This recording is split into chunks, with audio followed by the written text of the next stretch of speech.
बच्चे आ गए अपने ना, विधि आ गया, अभी आ गई।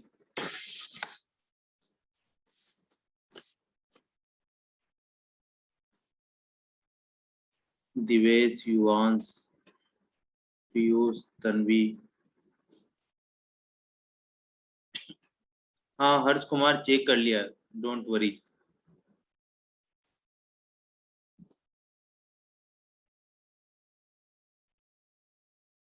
कुछ कुछ बच्चे कह रहे हैं, है ना, आज अपन क्या करेंगे, क्वाड्रेटिक इक्वेशंस पढ़ेंगे बेटा ना आज के दिन। क्वाड्रेटिक इक्वेशन चैप्टर स्टार्ट करेंगे।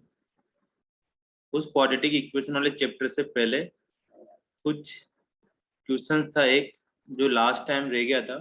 मैंने सॉल्यूशन भी डाला था, लेकिन कुछ कुछ बच्चों के पर्सनली मैसेज आएगी सर एक बार और एक्सप्लेन कर दो।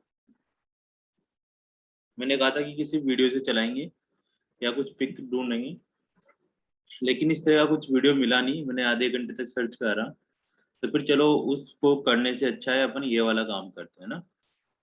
एक बार फिर से देख लेते हैं कि two trains each 8 metre long. इस क्वेश्चन के बाद अपन क्वाड्रेटिक चैप्टर वाला स्टार्ट कर देंगे, 4th नंबर का चैप्टर। Two trains each eight excuse me metre sir अभी आप क्या कह रहे थे सर, दोबारा बता दो, वो आवाज नहीं आ रही तब आपकी। बस यही कह रहे थे कि क्वेश्चन स्टार्ट करेंगे और इस क्वेश्चन के बाद क्वाड्रेटिक इक्वेशन स्टार्ट करेंगे। सर कुछ एनटीएससी वगैरह क्वेश्चंस की प्रैक्टिस करा दो, सेकंड और थर्ड चैप्टर की। आज कल नहीं स्टार्ट अभी करेंगे, बेटा आज स्टार्ट ये करने वाला ही का। करेंगे ना, एनटीएससी के लिए अपन एक्स्ट्रा क्लास रखेंगे। लास्ट टाइम करवाए भी थे मैंने। जी सर, अभी कल एचआरटी भी है तो सर थोड़ी प्रैक्टिस हो जाएगी उस लेवल क्वेश्चंस की जो नहीं उसमें तुम्हें आते प्रैक्टिस हैं। के लिए क्या करना है, मॉड्यूल के क्वेश्चंस करो, डाउट आते तो भेजो, ठीक है ना, वो वाला काम करो। फिर अपना सिलेबस रह जाएगा, क्योंकि इसके बाद वापस से 25 या 26 जून के आसपास फिर टेस्ट है तुम लोगों का। फिर सिलेबस नहीं होगा तो फिर प्रैक्टिस नहीं हो पाएगी। तो कहीं ना कहीं तो, कब है तुम्हारा, 5 जून को है ना पेपर, ये सर 4 को कल है? है। सर कल, कल। कल है तो बेटा तुम्हें मैं देखो मॉड्यूल के क्वेश्चंस करवाऊंगा, तुम्हें मॉड्यूल के क्वेश्चंस करने हैं, ठीक है। और जो नहीं आते क्वेश्चंस तुम आज 12 बजे तक भेज सकते हो, 12 बजे तक मैं तुम्हारे डाउट क्लियर कर दूंगा, ठीक है ना। लेकिन आज अपन प्रेस चैप्टर पढ़ते हैं ना, साइकोलॉजी अपन ने वही तैयार करी थी कि एक्स्ट्रा क्वेश्चंस के लिए मैंने तुम्हारी लास्ट क्लास अटेंड ले ली थी, है ना, उसमें तो क्वेश्चंस भी करे थे।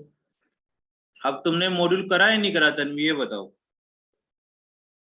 सर हमने वो करे हैं सीबीएसई वाले क्वेश्चंस अभी प्रैक्टिस। मॉड्यूल वाले क्यों नहीं करे प्रैक्टिस तुमने अभी? सर मॉड्यूल वाली तो जो उसमें गिवन है सीबीएसई लेवल तक करें, लेवल 1 लेवल 2।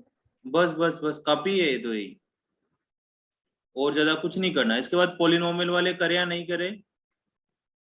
सर वो भी कर रहे थे, उसमें कुछ डाउट्स हैं, अभी आपसे पूछ लेंगे हम सर क्लास के हाँ बाद। वो पूछ लेना, और उसमें ना ऑप्शन वाले क्वेश्चंस भी करना, पॉलिनोमियल्स वाले, पॉलिनोमियल के ऑप्शन वाले क्वेश्चन भी करने हैं। सर एनटीएससी के क्वेश्चंस भी आएंगे एचआरटी में? हाँ एनटीएससी जैसे क्वेश्चंस आएंगे। एचआरटी का मतलब वो कहीं ना कहीं एनटीएससी की ही प्रिपरेशन करवा रहे हैं, तो एनटीएससी के क्वेश्चंस भी आएंगे। लेकिन मैं एक बात बताऊं तुम्हें, क्या होता है जो पॉलिनोमियल वाला चैप्टर्स होता है, वो पॉलिनोमियल तो तुम बचपन वाला है, क्वाड्रेटिक पॉलिनोमियल एक्चुअल तो क्वाड्रेटिक इक्वेशन चैप्टर है। तो अभी तक हमने क्या कर लेना चाहिए था, क्वाड्रेटिक इक्वेशन चैप्टर पढ़ लेना चाहिए था, ताकि उसका टच भी आएगा। जो क्वाड्रेटिक पॉलिनोमियल वाला चैप्टर है, अगर तुम्हें क्वाड्रेटिक इक्वेशन वाला चैप्टर अच्छे से आता है, उसमें कुछ कुछ फॉर्मूले आते हैं, तो बहुत आसान तरीके से तुम क्वाड्रेटिक पॉलिनोमियल के क्वेश्चंस कर लोगे, ठीक है ना। उसमें मैंने क्लास में भी करवाए थे, जैसे क्वाड्रेटिक पॉलिनोमियल का जो ग्राफ होता है, कौन सा ग्राफ होता है, पैराबोला होता है। ये सब चीजें तुम्हें आनी चाहिए थी बस, और कुछ ज्यादा बड़ी बातें नहीं है।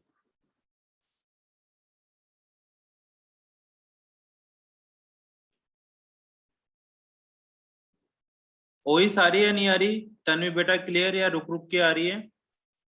सर आ रही है क्लियर। द्राक्षी बेटा तुम क्या करो, वही अगर ठीक से नहीं आ रही तो एक बार से लीड वापिस से लगाओ, है ना। और जो भी डाउट हो, डाउट तुम करो, और मैं भेजने को तैयार हूँ इसे सॉल्यूशन में।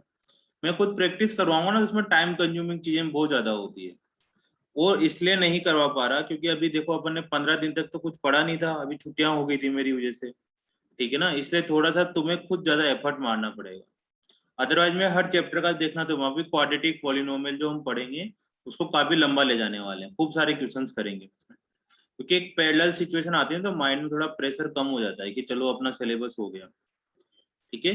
और अगली बार भी चैप्टर्स आने ऐसा तो है नहीं कि नहीं आएंगे, फिर से रिपीट होके आएंगे, तो फिर और प्रैक्टिस कर लेंगे। चलो अभी ये वाला क्वेश्चंस करते हैं अपन, ठीक है। दो ट्रेनें हैं अपने पास, एक बार उन्होंने बोला है कि सेम डायरेक्शन में जाती है, they are going same direction, faster train take 1 minute to pass other the completely. एक ट्रेन दूसरी ट्रेन को 1 मिनट में पास कर देती है। फिर वापस क्या करती है, they are going opposite direction, they one take each other in 3 second. ये 3 सेकेंड में हो जाता है। ये कितने मिनट लेती है, 1 मिनट। 1 मिनट का मतलब 60 सेकेंड लेती है हमारी ट्रेन, ठीक है। तो इसमें क्या बोल रखा है कि दोनों ट्रेनों की स्पीड पता करनी है। रेट का मतलब स्पीड होता है, रेट का मतलब स्पीड। तो देखो जब ट्रेन हमने क्या लेट करा कि फर्स्ट ट्रेन की स्पीड हमने लेट कर ली u और सेकंड ट्रेन की स्पीड हमने लेट कर ली v, ठीक है। अब ये ट्रेन आपस में पास हो रही है, तो जो ये मान लो कि ये फास्टर ट्रेन है नीचे वाली और ऊपर वाली स्लो ट्रेन है। तो जो ए वाला पॉइंट है, इसका जो फ्रंट पॉइंट है, वो इसको पास करने में कितनी डिस्टेंस कवर करेगा, ये बात करनी है। तो देखो ये यहाँ से स्टार्ट हुआ था तो 0 डिस्टेंस कवर करी। जब ये बिल्कुल इसके इक्वल हो जाएगा तो इसने कितनी डिस्टेंस कवर कर चुका है, अभी 80 मीटर कवर कर चुका है, क्योंकि ऊपर वाली ट्रेन भी 80 मीटर थी, तो 80 मीटर के इक्वल डिस्टेंस कवर कर चुका है। लेकिन अभी इसने ट्रेन पार तो नहीं करी। पार कब करेगा ये, जब ये बिल्कुल बी के पास आ जाएगा, बी वाला पॉइंट यहाँ पर आ जाएगा और ए वाला पॉइंट यहाँ पर आ जाएगा, तब जाकर पास होगी। तो इसने और कितनी डिस्टेंस कवर करी, पहले यहाँ से यहाँ तक तो कितनी डिस्टेंस कवर कर रखी थी इसने, 80 डिस्टेंस कवर करी थी। लेकिन अब और डिस्टेंस कवर करना पड़ा इसको पार करने के लिए, तो और कितना करना पड़ा, 80।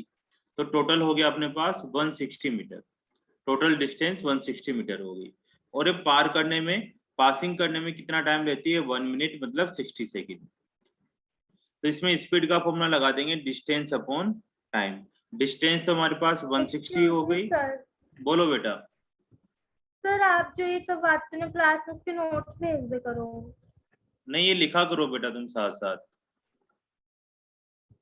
लिख। देखो मेरे को नोट्स भेजने में क्या टाइम लगता है, मेरे को तो बस पीडीएफ बनाए भेज दूंगा, लेकिन ये जो सर लिखते हैं रफ में लिखते हैं ना, वो फिर करेंगे। तो रफ में क्यों लिखते हो, सर फिर फेयर में ज्यादा प्रैक्टिस होती क्यों नहीं की। तो फिर अगर मैं पीडीएफ भेज दूंगा तो फिर उससे क्या फर्क पड़ेगा। सर वो रफ में लिखते हैं ना आंसर, बस फटाफट से रफली सॉल्व कर लेते हैं जो आप देते हो। तो इसके लिए देखो मैं क्या कर रहा हूँ, फेयर के लिए तुम्हें क्या करना है, जब तुम्हें सोल्व हो गया क्वेश्चन है ना, इसका मतलब तुम्हें आ गया, तो तुम्हें अगली प्रैक्टिस तो बुक से करनी चाहिए ना। इसमें मैं क्वेश्चन तो लिखता ही नहीं हूँ, बुक से प्रैक्टिस करनी चाहिए। देखो तन्वी बेटा हो क्या रहा है, मैं इसको भेजते ही, मैंने लास्ट ईयर भी भेजे थे कुछ कुछ बच्चों के, तो अभी तुम क्या करोगे, तकिया लगाओगे पीछे और बिल्कुल जैसे चलता है ना रामायण वाला सीन या कोई मूवी, वैसे शुरू कर दोगे।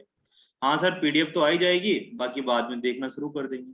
जो पेन और कॉपी है ना, वो जैसे ठीक ठीक बच्चे तो लिख लेते हैं, लेकिन बाकी बच्चों का छूट जाता है। तो मैं कोशिश करता हूँ कि तुम मजबूरी में इसको लिखो। मेरे को अगर टाइम चाहिए तो तुम टाइम ले लिया करो, ठीक है। अगर पीडीएफ भी चाहिए तो मैं ग्रुप में तो नहीं डालूंगा, देखो मैं अगर पर्सनली किसी को चाहिए तो पर्सनली दे सकता हूँ बस, है ना। इसमें क्या होगा, नुकसान होगा तुम लोगों का, और मैं नहीं चाहता कि नुकसान हो जाए। ये 1 या 2 दिन तो अच्छा लगेगा, लेकिन ओवरऑल दिक्कत ही है।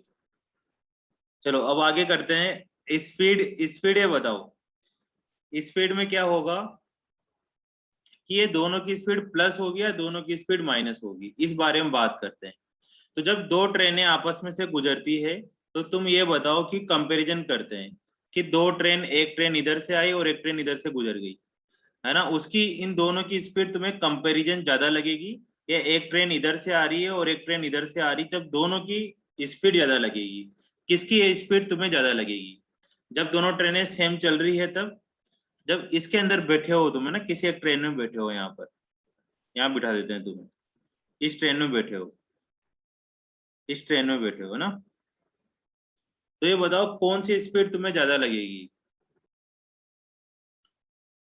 सेम डायरेक्शन वाली स्पीड ज्यादा लगेगी अपोजिट डायरेक्शन वाली ना। अब इसके लिए तो क्या करना पड़ेगा, ट्रेन में बैठना पड़ेगा तुम्हें। ये क्या है, रिलेटिव मोशन के क्वेश्चन है ना, फिजिक्स में आएंगे 11वीं क्लास में। रिलेटिव मोशन में क्या होता है बेटा कि अगर जब सेम सेम डायरेक्शन में जाते हैं तो क्या होते हैं, धीरे धीरे पता लगता है कि हम आगे निकल रहे हैं, धीरे धीरे पता लगता है आगे निकल रहे हैं। ठीक है, जैसे एक लड़का दौड़ रहा है, तुम्हें सोचो, और उसके पीछे से एक लड़का दौड़ता हुआ आया, तो उसको लगेगा कि अरे धीरे धीरे आगे जा रहा है। ठीक है, लेकिन एक इधर से दौड़ रहा है और एक इधर से दौड़ रहा है, तो दोनों के बीच में दूरियां क्या हो रही है, धीरे धीरे ज्यादा बढ़ रही है। तो क्या लग रहा है कि यार इन दोनों की स्पीड तो बहुत तेज हो रही होगी।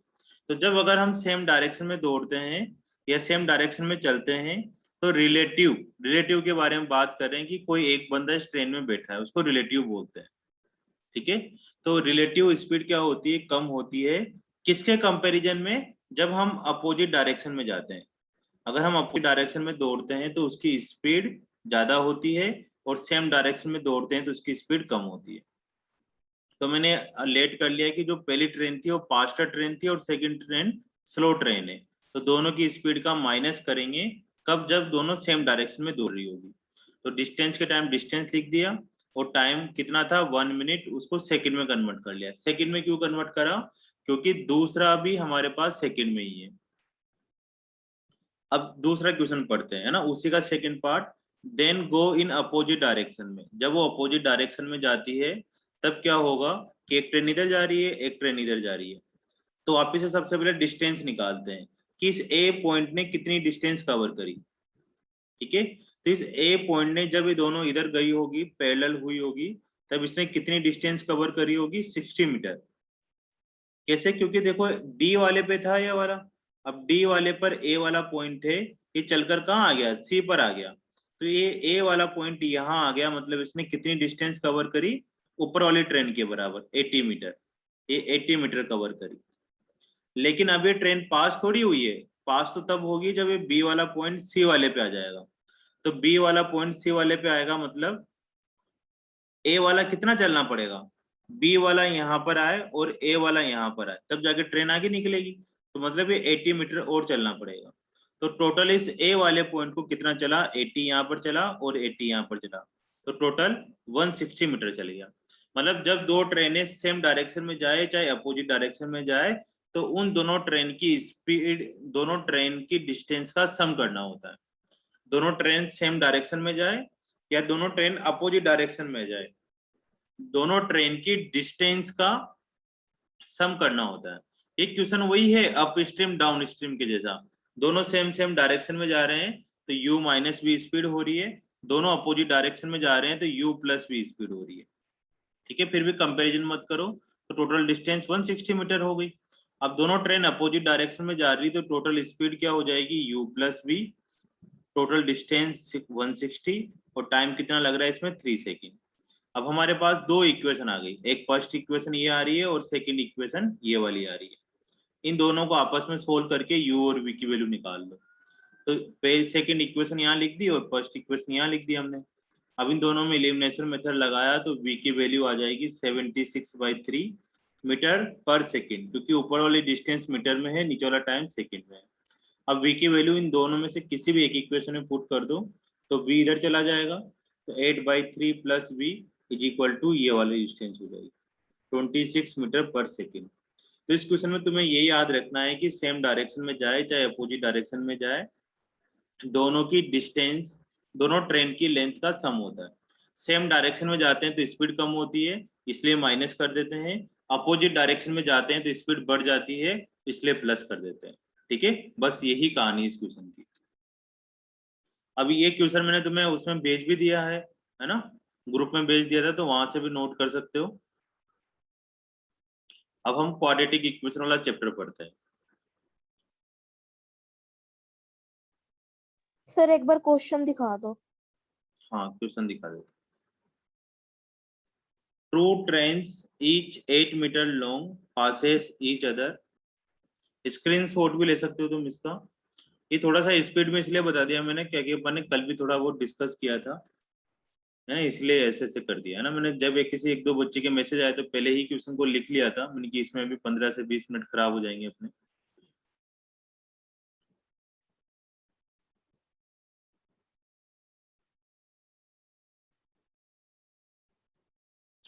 ठीक है। अगर दोनों ट्रेनें की लेंथ 80 मीटर है, दोनों एक बार सेम डायरेक्शन में जाती है और टाइम 1 मिनट का लगता है पास करने में। जब दोनों अपोजिट डायरेक्शन में जाएगी तब टाइम कितना लगता है उनको, 3 सेकेंड लगता है। तो दोनों की रेट पता करो, मतलब स्पीड पता करो। तो दोनों ट्रेन सेम डायरेक्शन में जाए चाहे अपोजिट डायरेक्शन में जाए, दोनों ट्रेन की लेंथ का सम करना है। सेम डायरेक्शन में जाती तो दोनों की स्पीड माइनस करनी है, अपोजिट डायरेक्शन में जाती तो दोनों की स्पीड प्लस करनी है। कभी ट्रेन में बैठ के भी जाते हो ना, तो अपोजिट ट्रेन आती है ना, तो बिल्कुल दक दक दक दक होता रहता है, ठीक है ना। अपोजिट डायरेक्शन में ट्रेन हमेशा जब देखोगे ना बाहर खिड़की से, तो ऐसा लगेगा कि वो पास वाली ट्रेन बहुत स्पीड से चल रही है, ठीक है ना। ये सब चीजें लगती है। या कभी कभी अपनी ट्रेन खड़ी हुई रहती है और पास वाली ट्रेन चलने शुरू होती है, तो अपने को ऐसा लगता है कि कहीं अपनी वाली ना चलने शुरू हो गई, ठीक है ना। ये सब चीजें रिलेटिव मोशन ऑफ थ्योरी में आती है। तुम्हें 11वीं क्लास में फिजिक्स वाले सर पढ़ाएंगे इसके बारे में।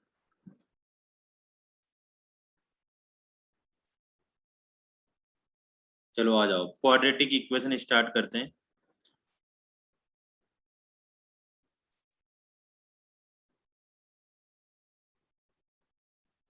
जो पेपर होगा तुम्हारा, उसमें ना 2 तरीके के टाइप्स होती है मोस्टली। जैसे मैथ्स में भी 2 तरह के क्वेश्चंस आएंगे, है ना। लास्ट ईयर तक तो यही पैटर्न था। एक पार्ट होगा सीबीएसई का और एक पार्ट होगा एनटीएससी का। जैसे 7 से 8 क्वेश्चन तो सीबीएसई सिंपल सिंपल क्वेश्चन पूछ लेंगे एनसीईआरटी के, और नीचे एक बार और। सीबीएसई वाले भी जो क्वेश्चंस होते हैं वो एनसीईआरटी में से नहीं होते, हाई लेवल के होते हैं वो भी। हाँ, वो समझते नहीं है, जो पेपर बनाते हैं वो 10th वाले नहीं बनाते टीचर, 11th वाले बनाते हैं। तो वो तो सोचते हैं कि बढ़िया इंटेलिजेंट बच्चे हैं, अच्छा से अच्छा पेपर बनाए। और सबके पास क्या होता है, पेपर ऑलमोस्ट मॉड्यूल वगैरह में से बनाते हैं। लेकिन फिर भी लेवल थोड़ा सा तो कम होता ही है, ऐसा नहीं है कि बिल्कुल हो ही हो।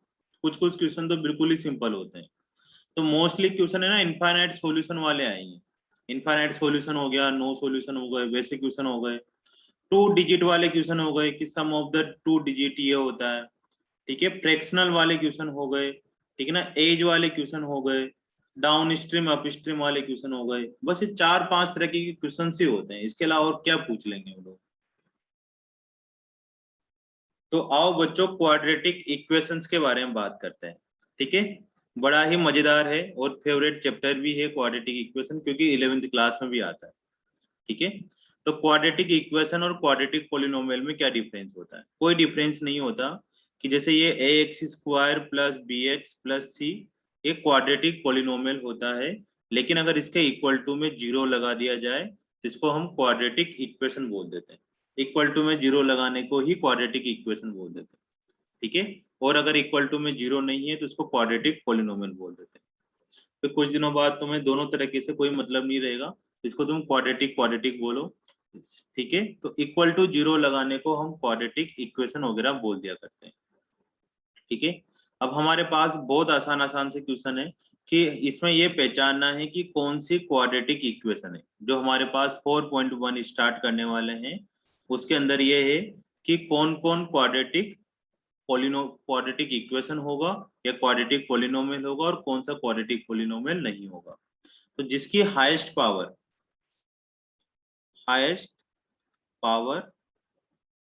इज 2 हो, जिसकी हाईएस्ट पावर किसके वेरिएबल की, x की पावर या y की हाईएस्ट पावर कितनी आ रही हो, 2 आ रही हो, उसको हम क्या बोल देते हैं, क्वाड्रेटिक इक्वेशन बोल देते हैं। आफ्टर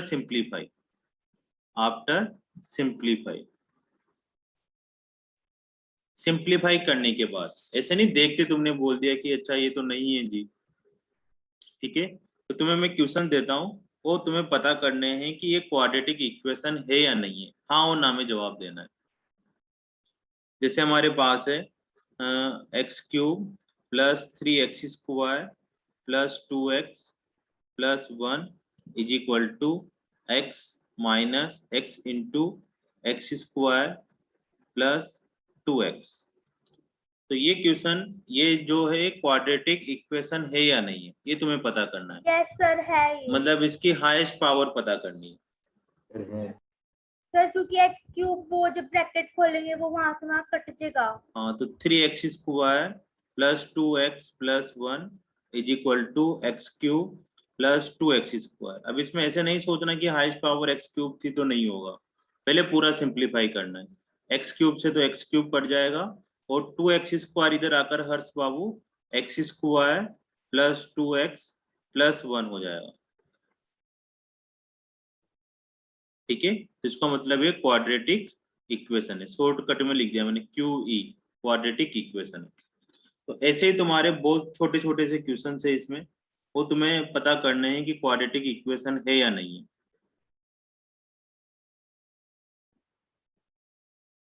ठीक है, जैसे इसका पहला पार्ट है, शुरू से लगाना, क्या लगाना, थोड़ा ऊपर करना है। कौन बच्चा है, क्या नाम है बेटा? यूज करना सर, थोड़ा सा बदल। हाँ वापस बताऊं, क्या नो कहना सर, है?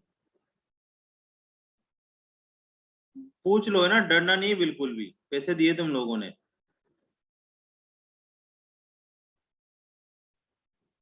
इसका मतलब है नहीं बदला ही लेने लग जाओ तुम लोग।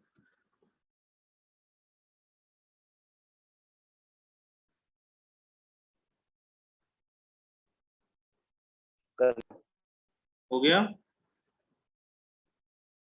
Yes sir.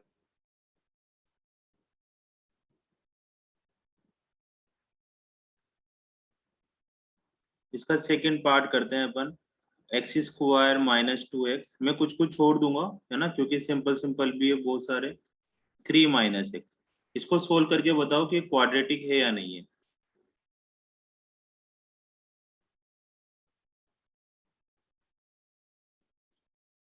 तो x square minus 2x, yes sir.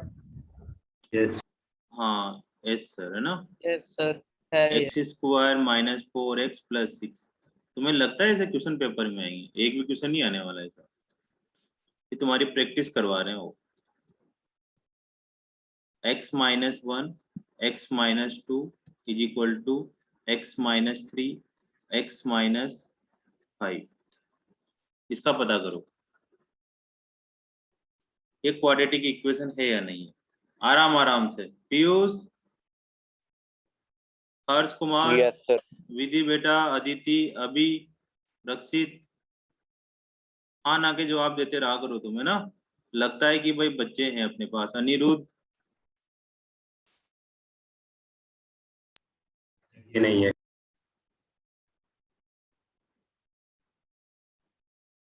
Sir नहीं है। No sir. हाँ एक्स स्क्वायर, इसको मल्टीप्लाई करो, -2x माइनस एक्स प्लस 2। हाँ एक्स स्क्वायर चैट बॉक्स में डाला करो, मैं बाद में इसको पढ़ता रहता हूँ फिर। 3x प्लस 15, नहीं तो कभी कभी क्या ना, तुम जवाब दोगे फिर भी कंप्लेन जा सकती है घर पर, क्योंकि अगर तुमने नहीं लिखा तो।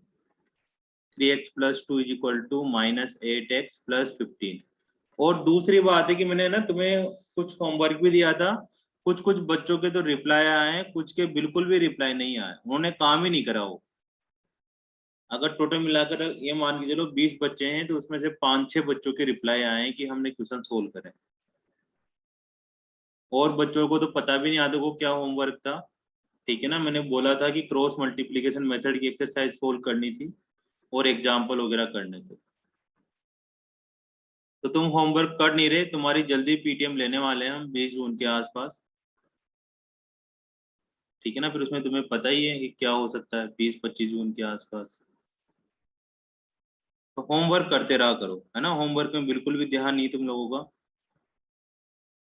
सर वो करके भेजनी थी क्या आप पे? हाँ भेजनी थी, घर पे रखनी थी फिर वो।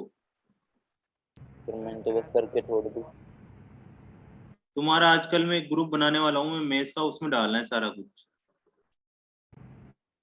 पर्सनली में क्या ना, कभी कभी पता भी नहीं रहता, ग्रुप में भेजना है वाला ना। इसको बताओ, देखें ये पोलिनोमियल है या नहीं है ना, ये तो नहीं है, क्वाड्रेटिक इक्वेशन है या नहीं है।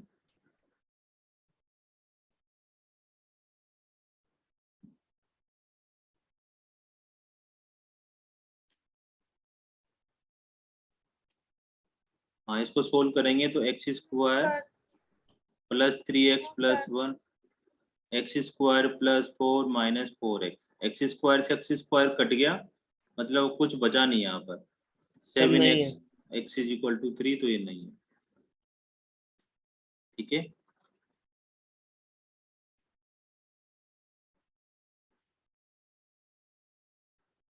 X cube minus 4x square minus X plus 1 is equal to X minus 2 का होल क्यूब।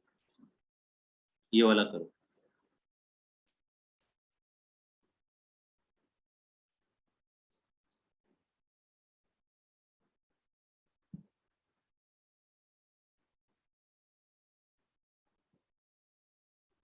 इसमें a माइनस बी का होल क्यूब तुमने लोगों ने बचपन में याद करा होगा, वो लगाना है। a cube minus B cube minus 3a square B plus 3ab square, ये फॉर्मूला होता है। a की जगह x पुट करना है, b की जगह 2 पुट करना है।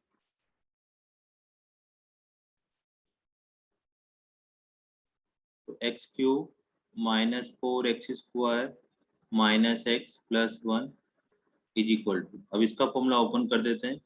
तो एक्स क्यूब माइनस 2 का cube minus 3 into x square into 2 plus 3 into x into 2 का स्क्वायर।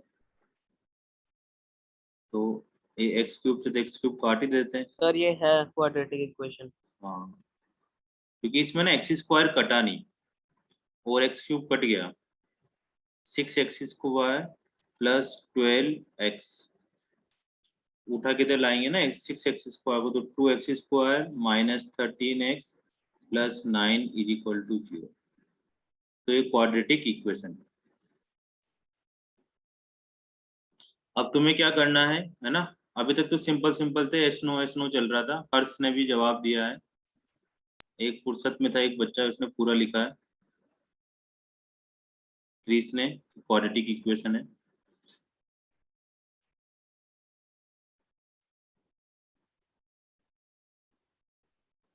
चलो नेक्स्ट क्वेश्चन करते हैं। सर एक बार ऊपर करना।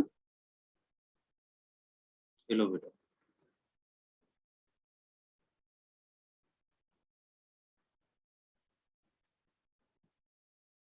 सर हो गया। ठीक है। तो लिखने में फायदा होता है ना, अभी पीडीएफ वीडीएफ होती ना तो लोग, क्योंकि मैं भी पढ़ता था पहले तो ऐसे खूब मजे लिए हम लोगों ने भी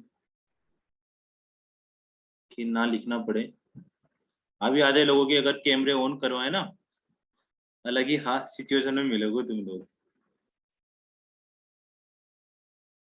चलो ये वाला क्वेश्चन करो। इसकी तुम्हें क्या करनी है, क्वाड्रेटिक इक्वेशन बनानी है, बस सोल्व नहीं करना। अभी इसमें क्वाड्रेटिक इक्वेशन बनानी है। तो एरिया ऑफ रेक्टेंगुलर प्लॉट है ना, लिख लो अब तुम लोग, है ना, मैं लिखने से बच गया। The area of rectangular plot is 528 metre square. The area of rectangular plot, अब देखो क्वेश्चन लिखो ना, तुम सोल्व करने पे ध्यान दोगे तो फिर क्वेश्चन नहीं लिख पाओगे, या फिर तुम डायरेक्ट सोल्व कर सकते हो और क्वेश्चन कहाँ से लिख सकते हो, फिर अपनी एनसीईआरटी बुक से लिख सकते हो। इसमें मैं पूरा एनसीईआरटी पढ़ाऊंगा, 3 क्लास में खत्म हो जाएगी। उसके बाद इसके जितने भी क्वेश्चंस हैं मॉड्यूल के, वो सारे मैं अपने हाथों से करवाऊंगा एनटीएससी के, और बाकी के तुम्हें करने हैं खुद से।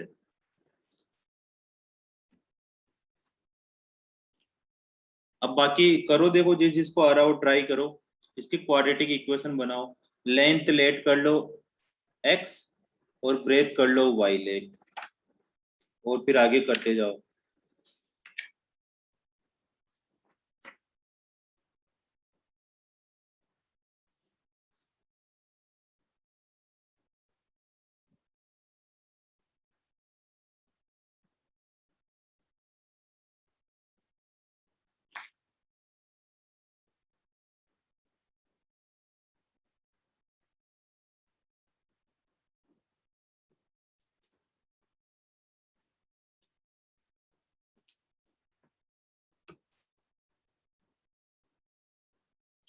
तो क्वेश्चन कैसे करा तुमने, लेट है ना, कुछ कुछ बच्चों के जवाब भी आए।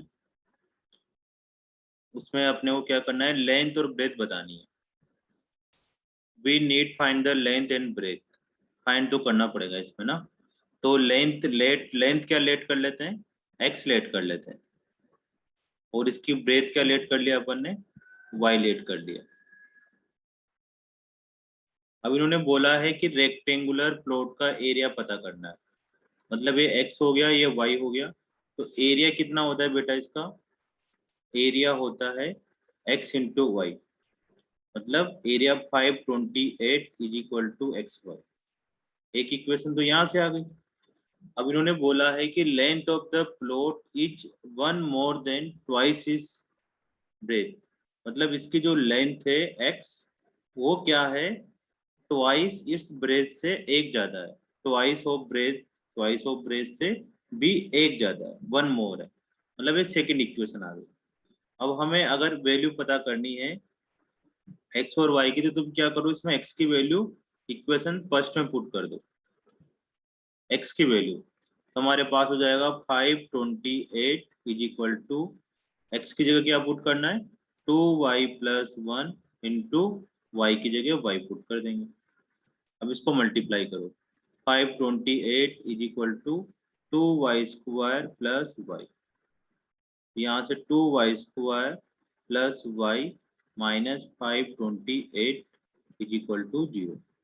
अब इसके तुम्हें फैक्टराइजेशन करके सोल्व करना है, मतलब इन दोनों का मल्टीप्लाई आना चाहिए प्लस, है ना, दो ऐसे नंबर सोचने हैं जिससे इन दोनों को मल्टीप्लाई आए, है ना। मल्टीप्लाई कितना हो जाएगा इन दोनों का? 6, 4, 5 और 10, 1056।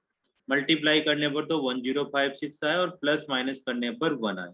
ऐसे दो नंबर कौन से होते हैं? तो ऐसे दो नंबर तुम्हें ऐसे निकालते हैं। 1056 को क्या करो, 2 से डिवाइड कर लो पहले, तो 528 आ जाएगा। फिर 2 से डिवाइड कर लो तो 264 आ जाएगा। मेरा गलत हो जाए तो बता देना। 132 आ जाएगा। फिर 2 से डिवाइड किया तो 6 आ जाएगा। फिर 2 से कर दो 3 आ जाएगा। फिर 3 से कर दो 1 आ जाएगा। फिर 11 से कर दो। अब तुम्हें ऐसे दो नंबर स्प्लिट करने हैं इसमें, ताकि उन दोनों नंबरों का सम प्लस माइनस करने पर 1 आए और मल्टीप्लाई करने पर आए। इनमें से कोई से भी नंबर लोगे ना तो सबका मल्टीपल तो यही आएगा, क्योंकि इसके फैक्टर है। तब हमें दो नंबर ढूंढने हैं जिनका प्लस करने पर या माइनस करने पर 1 आए। तो अगर देखो, अगर मैं 3 नंबर कौन कौन से लेता हूँ, अगर ये सारे नंबर लेता हूँ, अब इसमें तुम्हें प्रैक्टिस की जरूरत पड़ेगी। अभी सब नंबर लेता हूँ मैं, हर्ष कुमार, तो 2 को मल्टीप्लाई करोगे तो कितना आ जाएगा? -32 आ जाएगा। 33 एंड 32 आएगा। और 3 और 11 को मल्टीप्लाई करेंगे तो 33 आएगा। मतलब ये दो नंबर ऐसे हैं जिनका प्लस और माइनस करने पर, मतलब माइनस करो या प्लस करो, कुछ एक करो तो 1 आएगा। और इन दोनों नंबर को मल्टीप्लाई करोगे तो ऑटोमेटिक 1056 आ जाएगा। इनमें से कोई से भी नंबर ढूंढने थे। Excuse me sir. बोलो। सर बट हमें -1056 चाहिए ना। हाँ तो माइनस आ वो जाएगा। -2528 है। हाँ वो तो केवल दिखाने के लिए ना, अपने को तो मैग्नीट्यूड पे नहीं जाना कि माइनस तो 1056 तो आएगा ही आएगा, ठीक है ना। अभी तो 1056 के ही फैक्टर करें। अब मैं यहाँ माइनस लिखता तो फिर वैसे ही कंफ्यूज हो जाते कि क्या करा जाए। आना तो -1056 ही है, इन दोनों का मल्टीप्लाई तो -1056 ही होगा, ठीक है ना। कहते हो तुम बिल्कुल सही रहे हो, लेकिन फिर थोड़ा सा मैं बचपन में चला गया कि 1056 के फैक्टर कैसे करें। जैसे फैक्टर करते हैं बच्चों, इनमें से दो नंबर सिलेक्शन किया जाता है। तो यहाँ पर दो नंबर आए 33 और 32, तो 33y में से 32y माइनस कर दो। इसमें से y कॉमन आया तो 2y प्लस 33 माइनस, अब क्या आना चाहिए देखो, यहाँ पर भी 2y प्लस 33 बनना चाहिए, अंदर 2y बनना चाहिए। तो 2y में से क्या कॉमन लेना है तुम्हें? 16 कॉमन लेना है, ताकि ऑटोमेटिक 2y बच जाए और इसमें 33 आ जाए। वो का वही आ जाता है, ठीक है ना। ज्यादा सोच विचार करने की जरूरत ही नहीं है, बच्चों का टाइम कंज्यूम होता है यहाँ पर। और y माइनस का 16 इज इक्वल टू 0। तो यहाँ से y की दो वैल्यू आई बेटा, 2y plus 33 is equal to 0। तो y आ जाएगा -33/2 और एक यहाँ से आ जाएगा y इज इक्वल टू 16। तो इस वैल्यू को तो हम कैंसिल कर देंगे, क्योंकि जो हमारी ब्रेथ है वो तो पॉजिटिव नहीं आ रही है, तो क्या आ रही है? नेगेटिव आ रही है। तो हम y इज इक्वल टू 16 ले लेंगे। अब फिर हमारे पास दूसरी इक्वेशन क्या थी एक, कि x is equal to 2y plus का 1। यहाँ पर y की वैल्यू पुट कर दो, 2 इंटू 16 प्लस का 1 32, तो x इज इक्वल टू 33 आ जाएगा। ये भी मीटर में, ये भी मीटर में। ठीक है, तो मेन चीज यहीं से थी कि एरिया, क्वाड्रेटिक इक्वेशन बनानी थी सर, ये भी करना जरूरी है? नहीं ये करना जरूरी नहीं है अपना, तो बस यही खत्म हो गया क्वेश्चन बेटा, ये वाला क्वेश्चन ही खत्म हो गया। लेकिन मैं तुम्हें अभी प्रैक्टिस इसलिए करवा रहा हूँ ताकि आगे चल के जो एक्सरसाइज आएगी ना नेक्स्ट वाली, उसमें तुम्हें यही करना है, फैक्टराइजेशन से करना है। इसमें तो केवल हमें क्या करना था, केवल क्वाड्रेटिक इक्वेशन ही बनाकर छोड़ देना था, बस इतना सा काम करना था। ठीक है, कोई डाउट हो तो पूछो। लास्ट वाला बताना। लास्ट वाला कहाँ से, ग्रीन वाला, सॉरी ब्लू वाला या रेड वाला? सर रेड वाला। रेड वाले में यहाँ तक आ गया समझ में तुम्हें? ये बॉक्स सबसे नीचे जो जहाँ नेगेटिव लिखा है, इसमें क्या है, देख जो लेंथ आई ना, लेंथ वो ये नेगेटिव में आई। क्या लेंथ नेगेटिव में हो सकती है? नहीं हो सकती, इसके लिए इसको हटा दिया, बस हमने पॉजिटिव पॉजिटिव को ले लिया। अब इस पॉजिटिव वाली वैल्यू को x is equal to 2i plus 1 में पुट कर दिया। किसी भी इक्वेशन में पुट कर दो, फर्स्ट में पुट कर दो, सेकंड में पुट कर दो, किसी भी एक में पुट कर दो। Okay sir.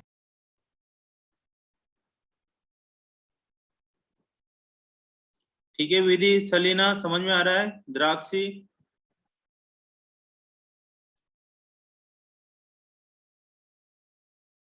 Yes sir.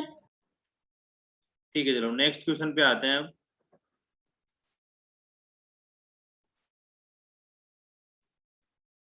लिखो नेक्स्ट क्वेश्चन लिखो, आसान सा ये।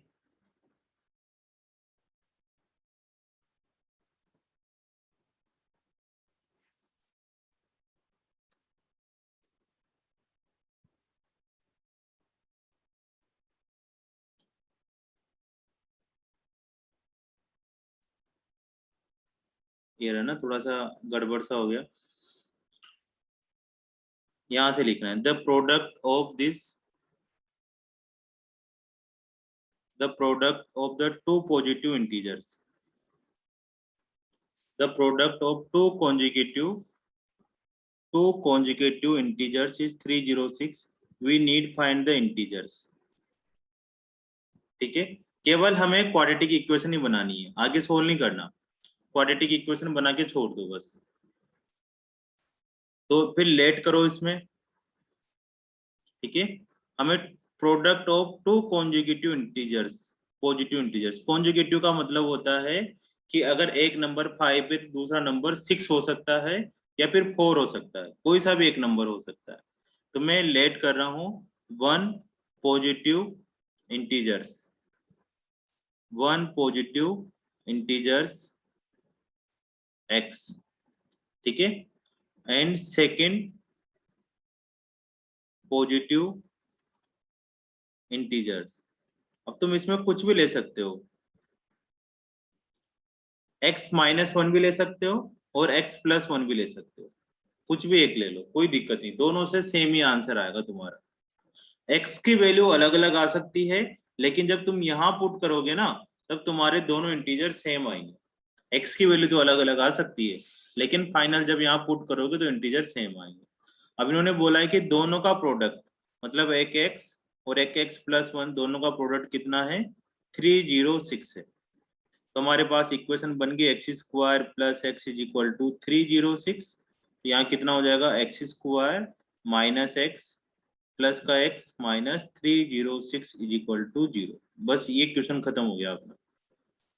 उन्होंने इंटीजर्स फाइंड करने के लिए नहीं बोला, अगर फाइंड करना चाहो तो इसके फैक्टर कर लो, है ना, करना चाहो तो कर लेते हैं।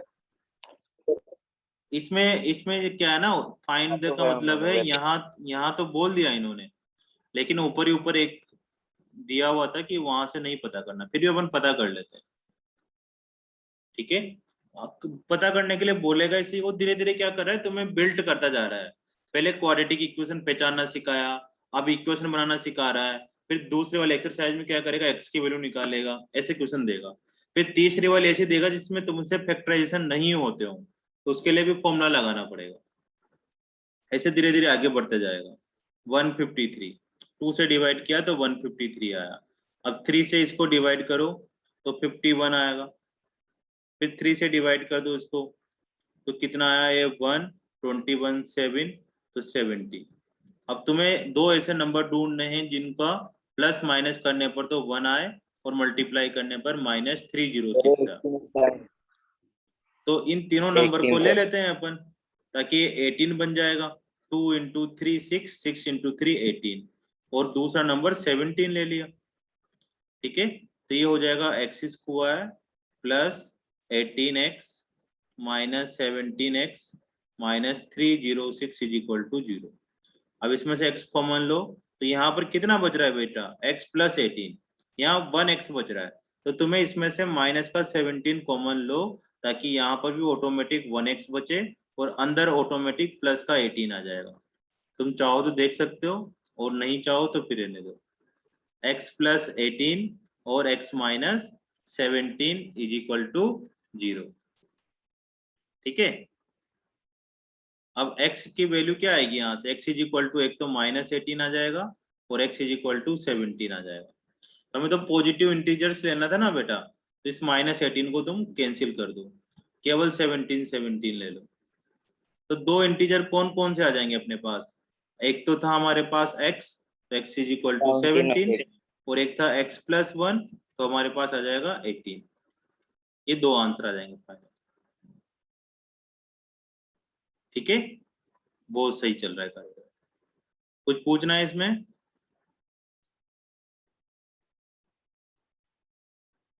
सर ये आपने सेकंड इंटीजर में x + 1 क्यों लिया था?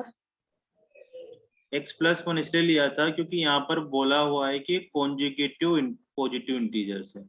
कॉन्जुगेटिव का मतलब होता है बेटा कि या तो एक कम या फिर एक ज्यादा। तुम इसमें x + 1 भी ले सकते हो और x - 1 भी ले सकते हो। जैसे अपने पास एक नंबर 5 है ऐसे बोला जाए तो उसका कॉन्जुगेटिव क्या होगा, उसका कॉन्जुगेटिव 5 का कॉन्जुगेटिव या तो 6 होगा या फिर 4 होगा। तो हमने एक नंबर x ले लिया तो इसका कॉन्जुगेटिव क्या होगा, x + 1 होगा या फिर x - 1 होगा, कोई सा भी एक ले सकते हो। ठीक है, ओके कॉन्जुगेटिव होने की वजह से हमने ये वाला +1 वाला नंबर लिया। चाहो तो तुम -1 वाला भी ले सकते हो। ऊपर नीचे करना हो तो बताओ कहीं से।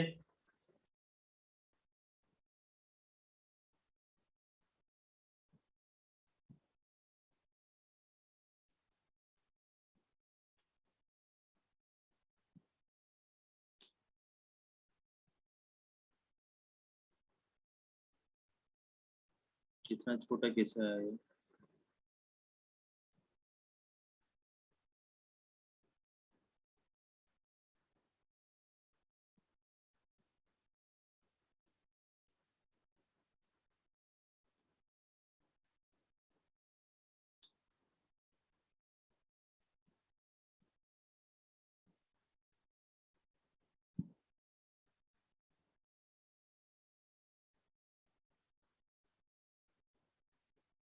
सर कॉपी पेस्ट कर लो। कॉपी पेस्ट कर दें? होगा नहीं शायद यहाँ पे कॉपी पेस्ट।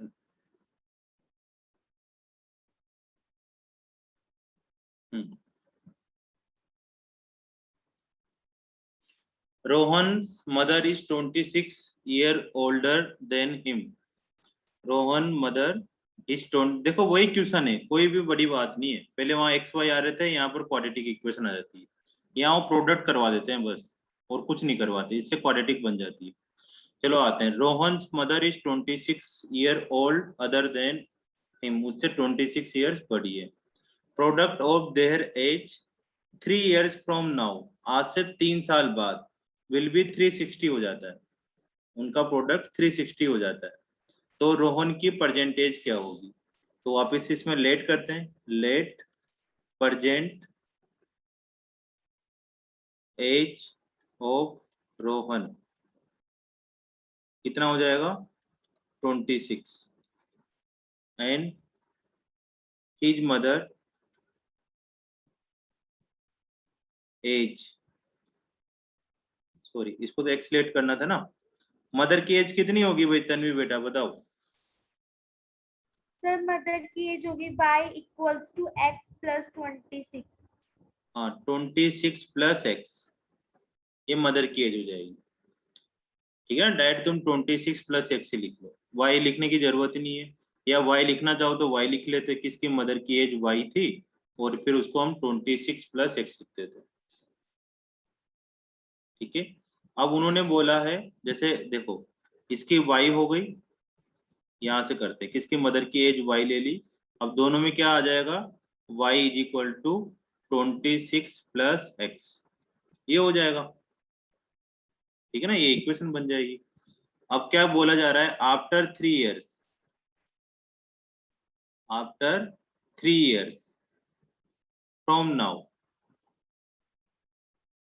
या 3 इयर्स फ्रॉम नाउ, आज से 3 साल बाद। तो फिर वापस रुक जाओ थोड़ी देर, ये लिखो रोहन एज, रोहन की एज कितनी हो जाएगी after 3 years from now, Rohan age कितना होगा बेटा? x plus 3। प्लस 3, बहुत बढ़िया। और मदर की एज क्या हो जाएगी? y plus 3। ठीक है, और उन्होंने क्या बोला है कि दोनों का प्रोडक्ट 360 हो जाता है, मतलब x plus 3 into Y plus 3 is equal to 360 हो जाता है। सर अगर हम वो मदर की एज x प्लस 26 ले, हाँ तो यहाँ पर फिर तुम्हें क्या करना पड़ेगा, 26 प्लस x प्लस 3 लिखना पड़ेगा। ठीक है, क्योंकि तो प्रेजेंट एजेस भी निकालनी है, सिर्फ अभी क्वाड्रेटिक इक्वेशन बतानी है। निकाल लो एज निकाल लो, प्रैक्टिस हो जाएगी तुम्हारी। ठीक है ना, अगर तुमने y नहीं लिया तो 26 प्लस एक्स लिखा है तो 26 प्लस एक्स और उसमें 3 ऐड कर देंगे, मतलब 29 प्लस एक्स हो जाएगा।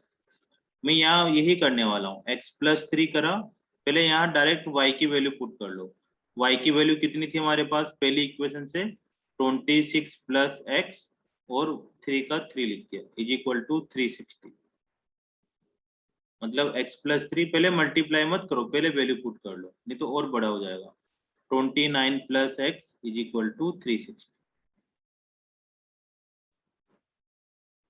अब इसको सोल्व करो, x को 29 से मल्टीप्लाई करेंगे तो 29x, 29x प्लस x को x से करेंगे x स्क्वायर, प्लस 3 को 29 से करेंगे कितना आएगा, पता नहीं कितना आता है ये,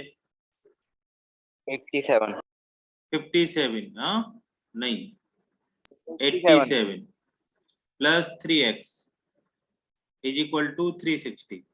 अब इसको ठीक ठीक अरेंज करो, x square 29x plus 3x मिलकर 32x प्लस 87 माइनस 360, तो एक्स स्क्वायर प्लस 32x, और अब इसमें से माइनस कर लेते हैं, माइनस करेंगे तो 7, 5 में से माइनस करा 7, 277 बचा, 273 बचा।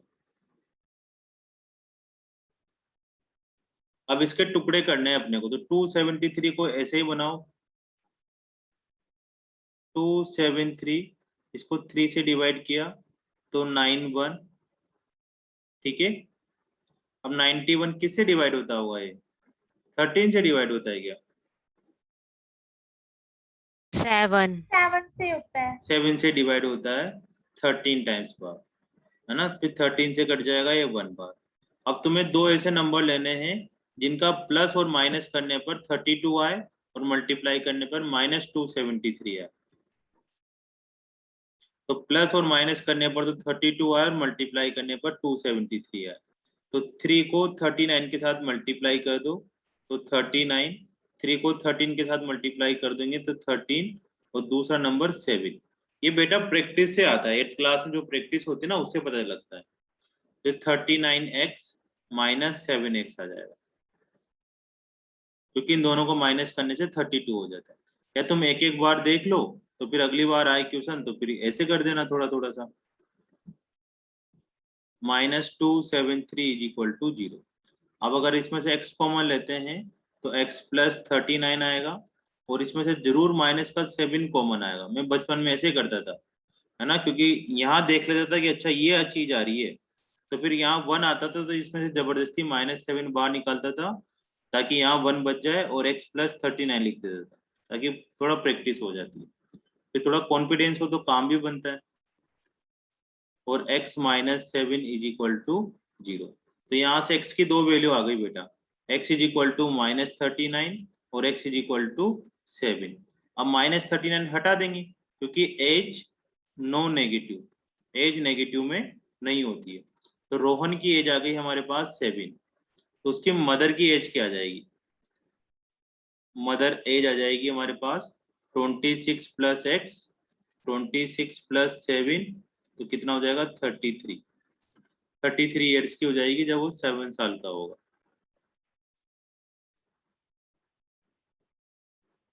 ठीक है भाई, बच्चों के सही से जवाब आ रहे हैं तड़ली से।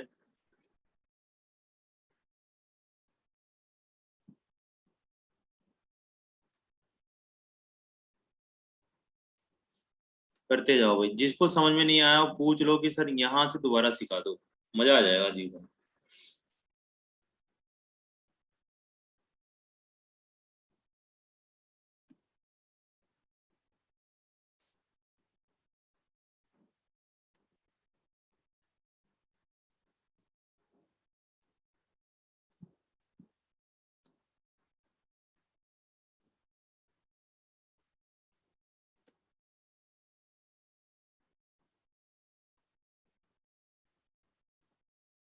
अगली बार तो कॉपी पेस्ट ही करना पड़ेगा, कुछ ना कुछ तो है जो इसमें आया नहीं दिमाग में।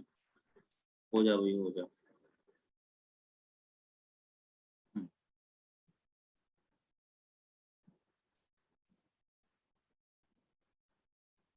अब इस क्वेश्चन को करो भाई, नेक्स्ट क्वेश्चन है तुम्हारे सामने।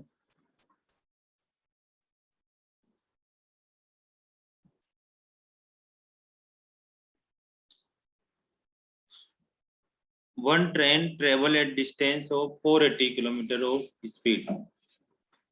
एक ट्रेन है ना, लिखो अ train travel a distance of 480 kilometre eight uniform speed. If the speed has been 8 kilometer less, then would be taken 3 hours more to cover same distance.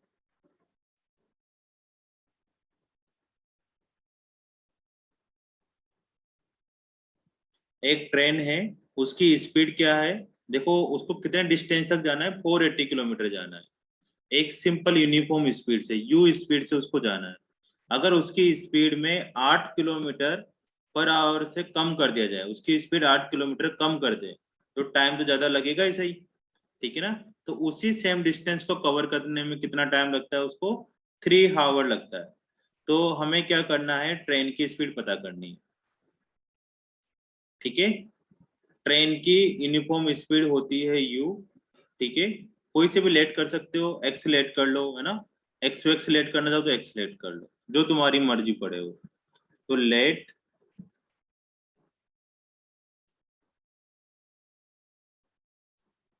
Uniform speed of x of train equal to x। u let कर लो, x कर लो, v कर लो, y कर लो, जो भी तुम्हारी इच्छा हो कर सकते हो, ठीक है। और डिस्टेंस कितना लेता है, पहला केस बनाओ, डिस्टेंस कितना लेता है 480। इसमें स्पीड का फॉर्मूला लगा दो, speed is equal to distance upon time. Speed कितनी है इसकी x, डिस्टेंस कितनी है 480, और टाइम कितना है t, ठीक है। अभी दूसरी सिचुएशन बना लेंगे, अभी तो अपने पास पहली इक्वेशन है वो,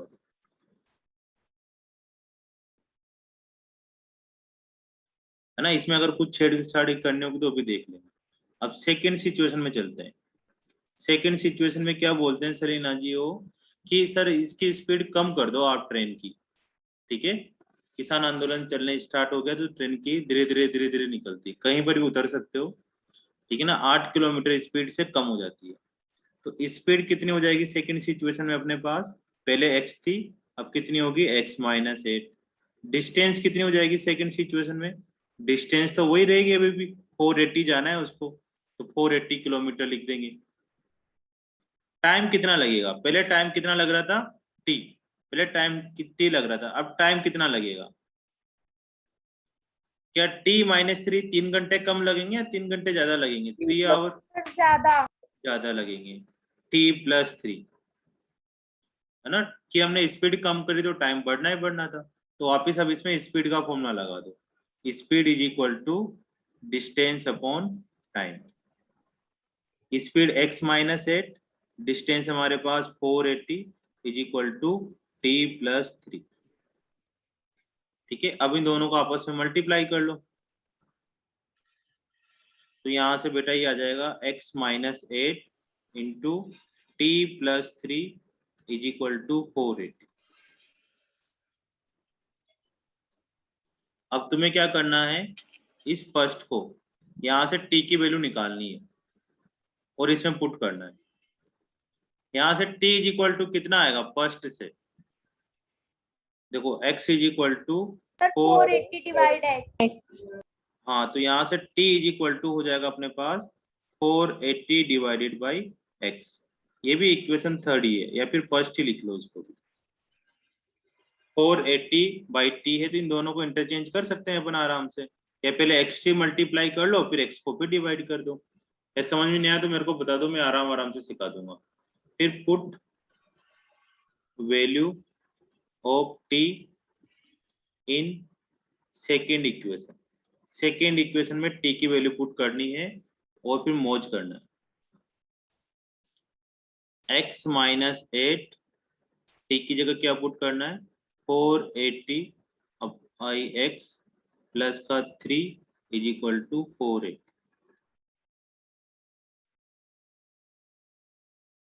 अब इसका एलसीएम ले लो,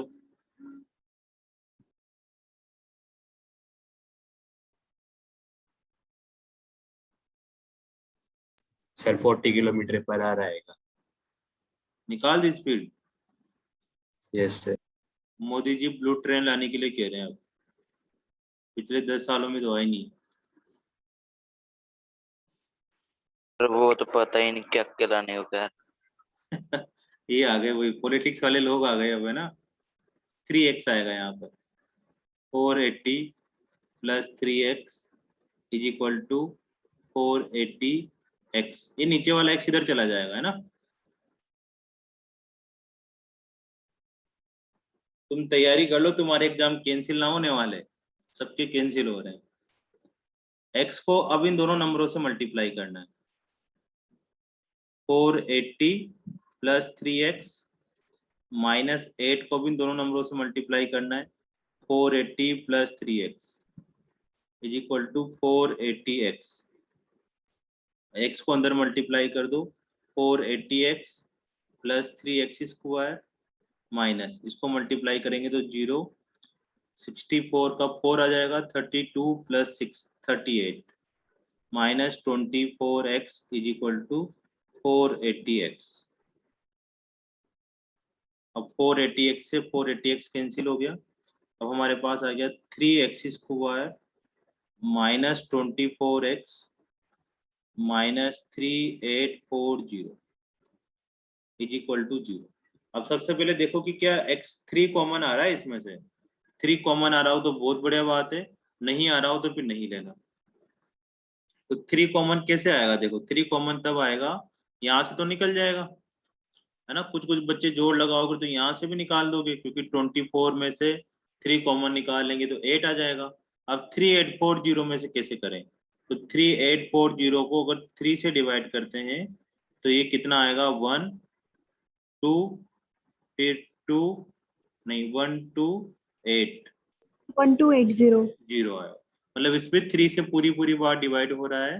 तो तुम ऐसे नंबर मत सोचना कि इसको इससे मल्टीप्लाई करें फिर 24 आएगा, कभी भी नहीं आएगा।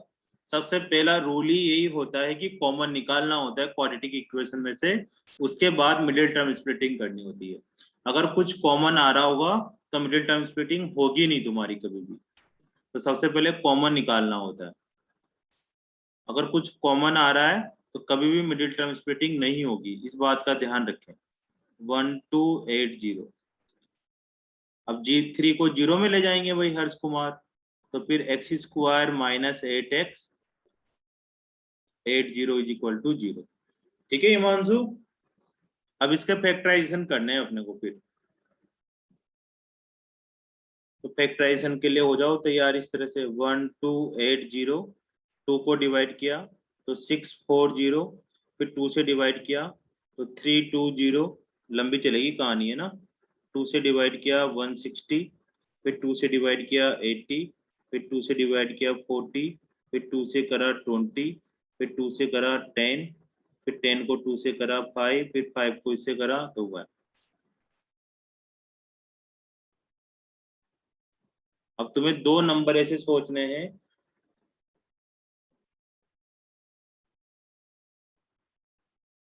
जिनको लेने पर प्लस और माइनस करने पर -8 आए। ठीक है, तो बहुत आसान होता है। एक तो 40 नंबर आ रहा होगा, एक 32 ऐसे आ रहा होगा। 40 और हाँ। 32। 1 2 3 4 5, इन दोनों 2 को लें अगर पांचों को तो इनसे 32 आएगा, और इनको लेंगे हम लोग तो 2 into 2 4, 4 into 2 8, 2 into 2 4, 4 into 2 8, 8 into 4 जा 40। तो 2 नंबर ऐसे आए अपने पास, x square minus 40x plus 32x minus 1280। ये मिडिल टर्म आती है ना बच्चों, करना है ना, इसको प्रैक्टिस करना। ये मैथ्स की जान है ये वाली, नहीं आती तो मैं सिखा दूंगा। अब देखो यहाँ x आ रहा है तो यहाँ पे तुम्हें 32 कॉमन लेना पड़ेगा, x आ जाएगा और पीछे क्या बचेगा, बिना सोचे समझे बता सकते हो 40 बचेगा सर, या तुम कर भी सकते हो। तो x माइनस 40 और x plus 32 is equal to 0। तो ट्रेन की स्पीड एक तो 40 आई और एक -32 आया, नेगेटिव में जाएगा तो पीछे चल जाएगी ट्रेन। तो ट्रेन की स्पीड कितनी आ जाएगी, 40 किलोमीटर पर आवर। जितना भी इसमें दिया हुआ है उतनी स्पीड आ जाएगी। ठीक है, 40 किलोमीटर पर आवर। बहुत ही आसान सा था। देखो अपने को तो क्वाड्रेटिक इक्वेशन यहाँ ही बनानी होती है, बस यहाँ तक थी। लेकिन देखो जो नेक्स्ट एक्सरसाइज आएगी उसमें क्या होगा, सोल्व तो करना पड़ेगा। तो अभी से प्रैक्टिस क्यों ना कर ले अपन सोल्व करने की, ताकि अगली बार ठीक ठीक लगेगा अपने को। ठीक है ना, के तो सही रहे हो सर आप। सर ऊपर करना। हाँ, एक लड़की है ये ठीक ठीक बोल लेती है। और बेटा या और करना है ऊपर? सर ये बता दो सेकंड इक्वेशन के बाद। सेकेंड इक्वेशन यहाँ से, यहाँ के बाद से। हेलो, कहाँ से बताना था बेटा? जब put value of second equation यहाँ से ना,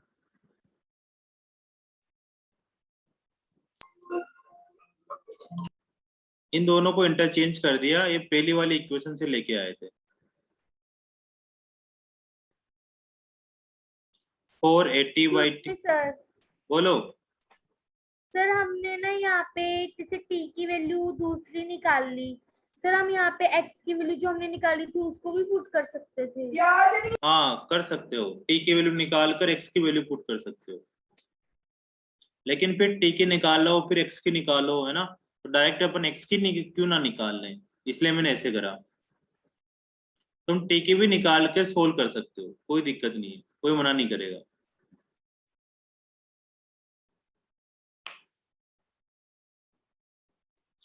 तो इसमें क्या करा हमने, x -8, यहाँ x -8 था, है ना, तो इन दोनों को क्रॉस मल्टीप्लाई करा तो x -8 क्यों आया था, क्योंकि ट्रेन की स्पीड कम हो गई थी और टाइम बढ़ गया था 3 घंटे। ठीक है, तो x -t into t + 3 is equal to 480 आया। अब पहली जो इक्वेशन थी x is equal to 480/t, वहां से हमने इसको क्रॉस मल्टीप्लाई करा तो t is equal to 480/x आ गया। तो t की वैल्यू वापिस इसमें पुट कर दो, तो t की वैल्यू वहां पुट करी हमने तो x -8 एज इट इज आ गया, t की वैल्यू 480/x प्लस का 3 इज इक्वल टू 480। अब क्या करना है, यहाँ पर एलसीएम लेना है। एलसीएम कितना आ जाएगा अपना 1 आ जाएगा। तो ये हो गया अपने पास x is equal to 480 plus 3x is equal to 480। अभी x तो पूरे के नीचे ही है बेटा, है ना, मल्टीप्लाई है तो पूरे के नीचे ही, एलसीएम तो लेने की जरूरत नहीं है। तो इस x को इधर क्रॉस मल्टीप्लाई कर देंगे, तो x minus 8 is equal to 480 plus 3x is equal to 480x। अब x को क्या करेंगे, पहले इस पूरे ब्रैकेट से वाला ही मल्टीप्लाई, देखना था, देख लिया। ठीक है चलो, x को पहले इस पूरे ब्रैकेट से मल्टीप्लाई करेंगे और -8 को इस पूरे ब्रैकेट से मल्टीप्लाई करेंगे। अंदर मल्टीप्लाई करके सोल्व करोगे बेटा तो ये इक्वेशन आ जाएगी। लेकिन क्या ऊपर वाला देखना। ऊपर वाला और देखना है? नहीं सर, वो देख लिया, ये तो ठीक है, पता चलो। था है।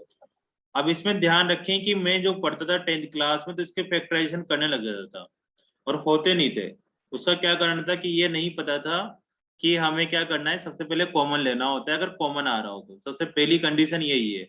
अदरवाइज मिडिल टर्म स्प्लिटिंग नहीं होगी फिर तुम लोगों से, दिक्कत आएगी। मतलब हो तो जाती है, ऐसा भी नहीं है, लेकिन फिर थोड़ी दिक्कत आएगी। तो सबसे बढ़िया बढ़िया है कॉमन ले लो, ताकि नंबर भी छोटे छोटे हो जाते हैं और आराम आराम से कर सकते हो। ठीक है, अब अपन स्टार्ट करते हैं 4.2। बहुत ही आसान सी एक्सरसाइज है 4.2, ठीक है ना। उसमें तो सिंपल फैक्टराइजेशन ही करना है तुम।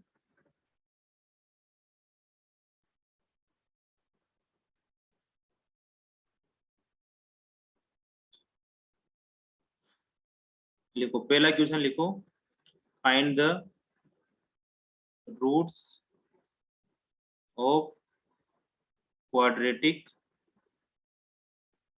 इक्वेशंस। ठीक है, बाय फैक्टराइजेशन,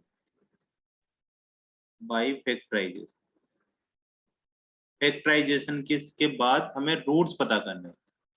रूट्स का मतलब बेटा होता है value of x, value of x, उसको रूट्स बोलते हैं कि एक्स की वैल्यू पता करनी है। या फिर इसको है ना जीरोज भी बोलते हैं, जैसे पॉलिनोमियल में जो पढ़ के आए थे ना अपन जीरोज, वो जीरोज भी बोलते हैं। इसको हमें ना फैक्टर भी बोलते हैं।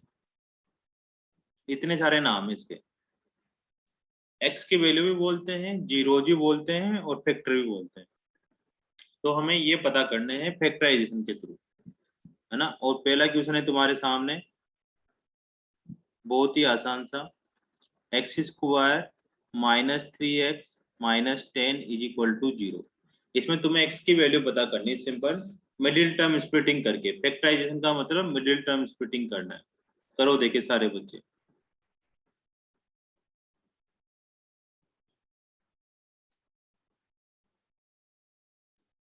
ठीक है ना, इसके दो टुकड़े कौन कौन से होंगे, -5 और 2 दो फैक्टर होंगे इसके। X square -5x plus 2x -10 is equal to 0। x -5 plus का 2 x -5 इज इक्वल टू 0। तो x -5 x plus 2 is equal to 0। तो यहाँ से x की दो वैल्यू आ गई, एक 5 आ गई और एक -2 आ गई। तो ये 5 और -2 को क्या बोल देंगे कि रूट्स निकल कर आए हैं, जीरोज निकल कर आए, फैक्टर निकल कर आए, वैल्यू ऑफ x, है ना। कुछ भी वैल्यू बोलते हैं उसको रूट्स बोलते हैं। रूट्स का मतलब x की वैल्यू फाइंड करनी है। चलो दूसरा क्वेश्चन है 2x square plus x -6 is equal to 0। ठीक है ना, मिडिल टर्म स्प्लिटिंग आनी चाहिए बच्चों इसमें। और जिसको मिडिल टर्म स्प्लिटिंग में आज दिन तक दिक्कत आई हो, वो अभी क्या करेंगे, इस एक्सरसाइज के बाद एक फॉर्मूला आएगा, वो मिडिल टर्म स्प्लिटिंग जिसको नहीं आती हो फॉर्मूला लगाओ और तुम में से डायरेक्ट x की वैल्यू निकल जाएगी। ठीक है, वो इंडिया वालों ने दिया था। तो इसमें क्या करना है, दो ऐसे नंबर सोचने हैं जिनका मल्टीप्लाई करने पर 12 आए और प्लस -12 आए और प्लस माइनस करने पर 1 आए। मल्टीप्लाई करने पर तो -12 आए और प्लस माइनस करने पर 1 आए। तो ऐसे दो नंबर कौन कौन से हैं, 4 और 3। 12 था तो इसके तुम टुकड़े भी कर सकते हो, 6 2 3 3 1। तो दो नंबर लेने हैं तो 2 2 ले लिया, एक 3 ले लिया, क्योंकि इन दोनों को 4 में से 3 करेंगे तो 1 आ जाएगा। ठीक है, मैं मिडिल टर्म स्प्लिटिंग नहीं सिखा रहा, थोड़ा जल्दी में सिखा रहा हूँ। ये वाला आई थिंक आता होगा, और जिसको नहीं आता वो पर्सनली मैसेज कर दें, उसकी एक्स्ट्रा क्लास लेंगे। घबराए नहीं बिल्कुल भाई, जब मैं मैथ्स पढ़ा रहा हूँ तो मैथ्स सबका है ना फेवरेट सब्जेक्ट होना चाहिए। फिर 7th क्लास तक मेरे को मैथ्स बिल्कुल भी अच्छा नहीं लगता था, लेकिन 9th 10th में फिर सबसे ज्यादा नंबर मैथ्स में मेरे आते थे, क्योंकि मैंने खूब मेहनत करी दिन लगाकर। तो तुम सोचो जिसका फेवरेट नहीं है, अगर वो भी फेवरेट बन सकता है सिंपल प्रैक्टिस करने से, और कुछ नहीं चाहिए मैथ्स। और आज देखो तुम्हें पढ़ा भी रहा हूँ, कहाँ से कहाँ पहुंच जाता है बंदा। ये -2 गलत कट करा मैंने ना, ये बातों बातों में कट कर दिया, तन्वी बातों में लगा देती है। -2,3y2 इसके दोनों रूट्स हैं, माइनस माइनस से कुछ फर्क नहीं पड़ता है ना। अभी सिंपल रूट्स का मतलब x की वैल्यू, तो 2x की वैल्यू आई है। सर अब तीसरा हमें दो, लो वही तीसरा लो, √2x² plus 7x plus 5√2 is equal to 0। पर सिंपल सिंपल आपने कर दिया और मुश्किल हमें पकड़ा दिया ये वाला।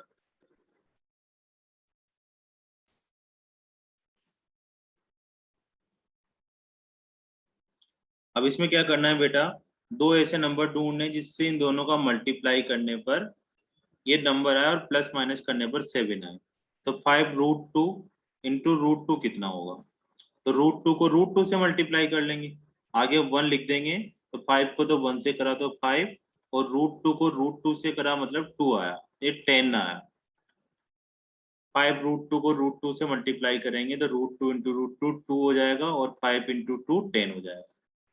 तो हमें दो ऐसे नंबर सोचने हैं जिससे 10 आए और प्लस माइनस करने पर 7 आए। तो दो नंबर ऐसे कौन कौन से, एक 5 है और एक 2 है। तो यहाँ लिख दो √2x² plus 5x plus 2x plus 5√2 is equal to 0। ठीक है, √2 को अगर 5√2 से मल्टीप्लाई करते हैं तो 10 आता है। 5 इंटू √2 और इंटू √2, इन सबको मल्टीप्लाई करेंगे तो √2 इंटू √2 2 हो जाएगा, क्योंकि √2 इंटू √2 2 का स्क्वायर होता है, और इससे कैंसिल हो जाएगा तो 2 आ जाएगा। अब इसमें क्या करना है, देखो बेटा इन दोनों में क्या कॉमन आ रहा है, एक √2 है, एक 5 है, एक x है, तो सिंपल x कॉमन आ रहा है। तो यहाँ लिख देंगे हम लोग √2x प्लस 5 प्लस, अब वही ट्रिक लगाओ मेरी वाली ना, यहाँ √2x आना चाहिए। ठीक है, तो यहाँ पर क्या करें, यहाँ पर तो 2 है, तो 2 को हम क्या लिख सकते हैं, √2 का स्क्वायर लिख सकते हैं, क्योंकि जैसे मैंने यहाँ √2 का स्क्वायर को 2 लिखा, तो 2 को क्या लिख सकते हैं, √2 का स्क्वायर। तो यहाँ पर लिख दो √2 का स्क्वायर इंटू x प्लस 5√2। अभी कुछ कॉमन नहीं लिया, अगले स्टेज में कॉमन लूंगा। ये तो हो गया बेटा x, √2x प्लस 5, और जो 2 था उसको √2 का स्क्वायर इसलिए लिखा ताकि यहाँ √2 का स्क्वायर है और यहाँ √2 है, इन दोनों में से क्या कॉमन आ जाएगा, √2 कॉमन आ जाएगा, और एक √2 बाहर निकल गया तो क्या बचा यहाँ पर, केवल सिंगल एक √2x प्लस अंदर कितना बचेगा 5 इज इक्वल टू 0। अब तो सिंपल सिंपल कर देंगे, x प्लस √2 और √2x plus 5 is equal to 0। तो यहाँ से x plus √2 is equal to 0 आ जाएगा, x is equal to minus √2, ये हो जाएगा √2x plus 5 is equal to 0, √2x is equal to minus 5, x is equal to -5/√2। तो इसे दो आंसर आ जाएंगे, एक -√2 आ जाएगा, एक -5/√2 आ जाएगा। ठीक है, सर बोलो बेटा। सर हम इसे छोटा करने के लिए रिप्लेस भी तो कर सकते हैं, 2x को 5x की जगह, उससे हाँ इसी भी बचेगा। उससे भी कर सकते हैं, लेकिन फिर भी 2 का तो √2 का स्क्वायर करते हैं सही अपन, है ना। √2 का स्क्वायर तो बनाना ही पड़ता, क्योंकि आगे से √2 कॉमन लेना था।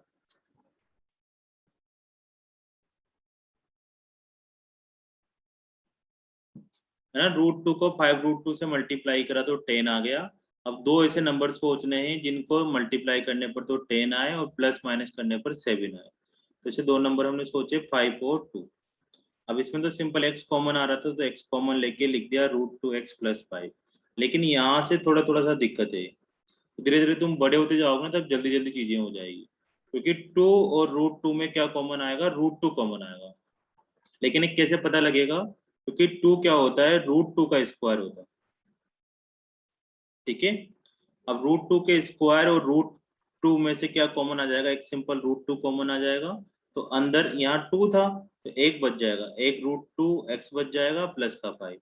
अब तो बस इन दोनों को साथ में लिख लेंगे एक बार, और इन बाहर बाहर वालों को एक साथ लिख देंगे, इक्वल टू 0 लगा दो, फिर x की वैल्यू निकल जाएगी। अब तुम्हारे जो पेपर में आएगा ना, तो मिडिल टर्म स्प्लिटिंग में हमेशा रूट वाला क्वेश्चन ही पेपर में आएगा, बिना रूट वाले नहीं आते पेपर में, ठीक है ना, इस बात का तुम ध्यान रखे। फोर्थ वाला करते हैं, रूट वाली और प्रैक्टिस करवाऊंगा मैं, बिल्कुल टेंशन ना लो, जब मॉड्यूल करेंगे अपन। इसका करो मिडिल टर्म स्प्लिटिंग। कितने बढ़िया एनसीईआरटी वाले, पहले क्वाड्रेटिक इक्वेशन बनाना सिखाया, फिर अब क्वाड्रेटिक इक्वेशन को सोल्व करना सिखा रहे हैं। ऐसे चलते हैं स्टेप बाय स्टेप। अब तुम्हें 2 नंबर ऐसे सोच रहे हैं जिनका मल्टीप्लाई करने पर तो 100 आए, और उन दोनों नंबर को प्लस माइनस करने पर 20 आए।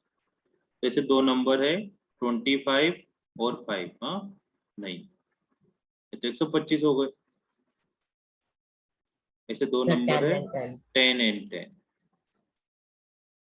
तो यहाँ पे लिख दो 100x² minus 10x minus 10x plus का 1 इज इक्वल टू 0, क्योंकि माइनस माइनस माइनस का 20 हो जाएगा।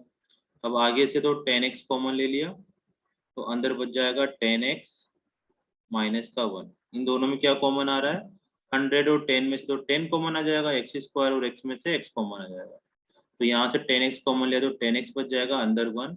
अब माइनस लेना पड़ेगा, क्योंकि यहाँ तो माइनस का है अपने को, तो प्लस का बनाना है, तो माइनस का 1 कॉमन ले लिया, तो 10x माइनस 1, अंदर वाले साइन चेंज हो जाएंगे, माइनस वाला प्लस में हो जाएगा, प्लस वाला माइनस में हो जाएगा, ठीक है। तो ये बन गया हमारे पास 10x माइनस 1 और 10x minus 1 is equal to 0। तो यहाँ से 10x minus 1 is equal to 0, 10x is equal to 1, तो x इज इक्वल टू 1/10, और दूसरे की वैल्यू भी कितनी आ जाएगी, 1/10। तो दोनों की 1/10 1/10 ये रूट्स आ जाएंगे, इनको हम जीरोज भी बोलते हैं और फैक्टर भी बोलते हैं।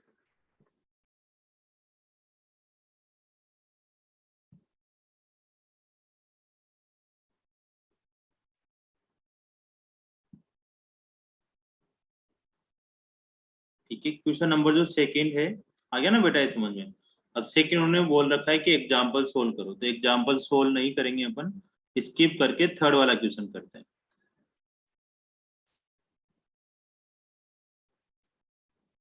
फाइंड द, सर एक बार वो भी करा दो, फोर्थ पार्ट सर समझ में नहीं आ रहे तो कैसे करना।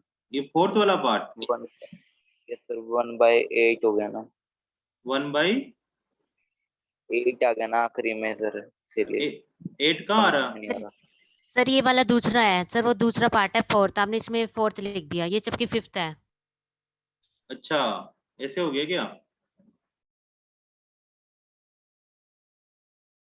दोबारा करते हैं भाई ना, फिफ्थ यहाँ फिफ्थ नंबर डाल दो।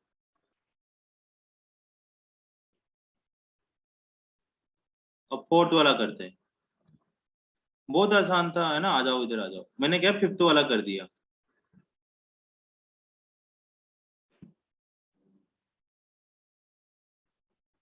अब इसमें क्या करो, सबसे पहले एलसीएम लो भाई, एलसीएम लो, और कुछ नहीं करना।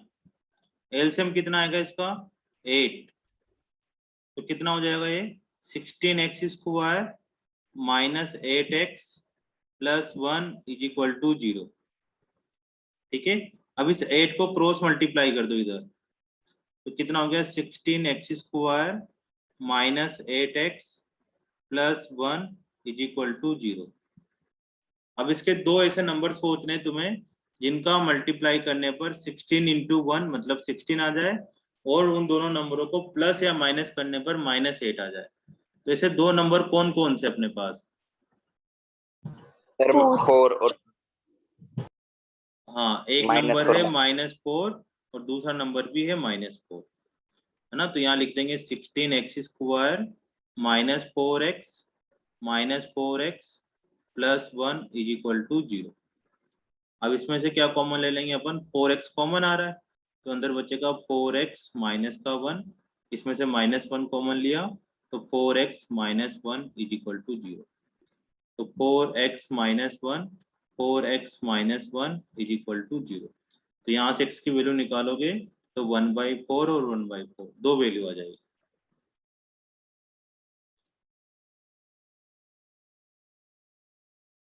ठीक है, फाल्गुनी आ रहा है समझ में?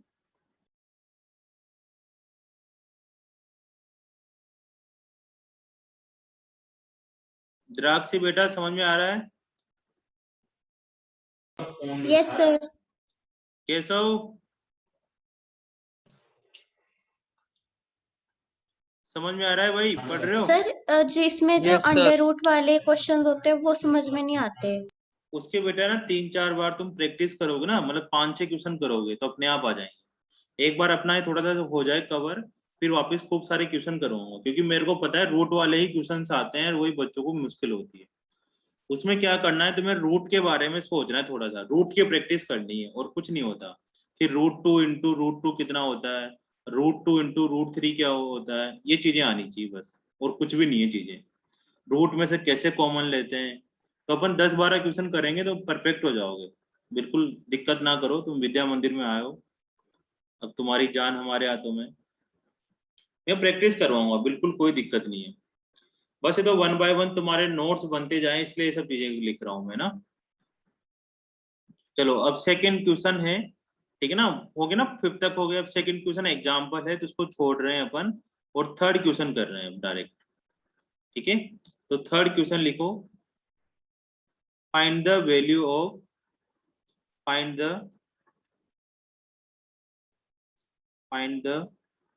find the two numbers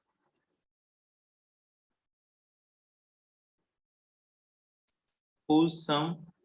आज जितने भी क्वेश्चन किए ना सारे घर जाके क्वेश्चन करने, दिवेश कुमार है ना, जिन जिन से नहीं हुए, अनिरुद्ध, हर्ष एंड प्रोडक्ट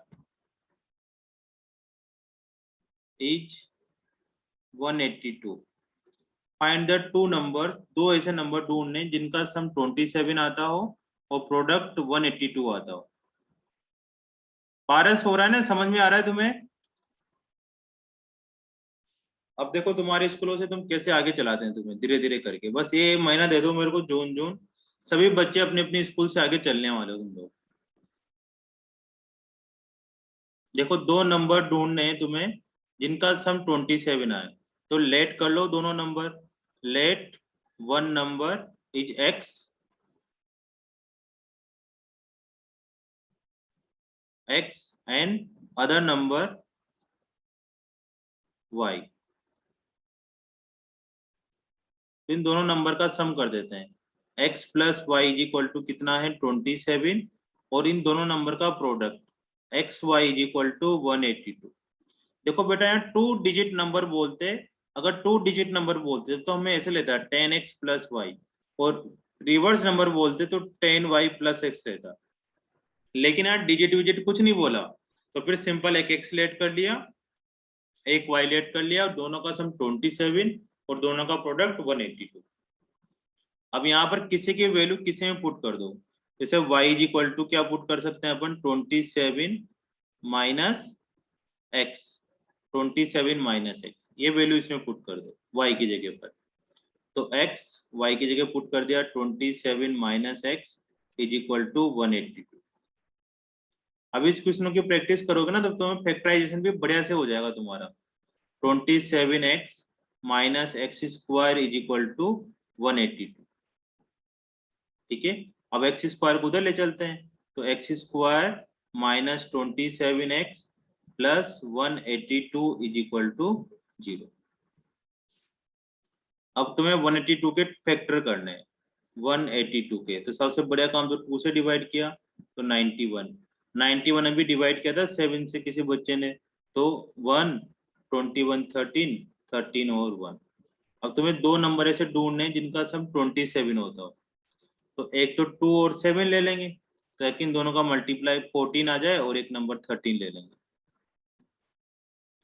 यहाँ लिख दिया x square minus 14x minus 13x plus 182 is equal to 0। यहाँ से x कॉमन आ जाएगा, तो x माइनस 14, इसमें से 13 कॉमन ले लिया माइनस का, तो ये x minus 14 is equal to 0। अब x माइनस 14 और x minus 13 is equal to 0। तो यहाँ से दो नंबर आया है ना, x इज इक्वल टू 14 और x इक्वल टू 13। तुम इन दोनों में से कोई से भी नंबर ले सकते हो, ठीक है ना। अगर तुमने x इज इक्वल टू 14 लिया तो इस इक्वेशन में पुट कर दो, y is equal to 27 minus x, मतलब y is equal to 27 minus 14, तो 13 आ जाएगा। अगर तुम x 14 लेते हो तो y 13 आ जाएगा। अगर तुम x 13 लिया तो फिर इस इक्वेशन में वैल्यू पुट कर दो, तो y is equal to 27 minus 13 कितना हो जाएगा, 14। तो अगर तुमने x 14 लिया तो y 13 हो जाएगा, x 13 लिया तो y 14 हो जाएगा। ठीक है प्यारे प्यारे बच्चों, तो दो नंबर ऐसे थे अपने पास जिनका सम कितना आ रहा था 27, तो 13 और 14 दो ऐसे नंबर जिनका सम 27 आ रहा है और प्रोडक्ट 130। सर बोलो बेटा। सर आपने इक्वल टू में पॉजिटिव का 182 ले रखा था और इधर भी पॉजिटिव का ही ले रखा है। नहीं, इक्वल टू में मैं इनको इधर लेके गया ना, यहाँ से माइनस एक्स स्क्वायर को उठा के इधर लेके गया, 27 को भी उठा के इधर लेके गया, तो ये तो पॉजिटिव रहेगा बेटा। ये इक्वल टू 0 इधर आना चाहिए था, मैंने इधर लगा दिया, तो इक्वल टू 0 इस साइड लगाओ चाहे इस साइड लगाओ, कुछ फर्क नहीं पड़ता।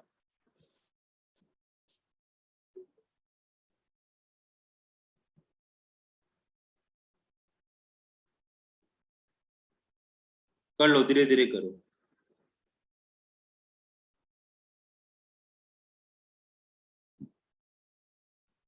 तन्वी एक क्वेश्चन और पढ़ लें। Yes sir.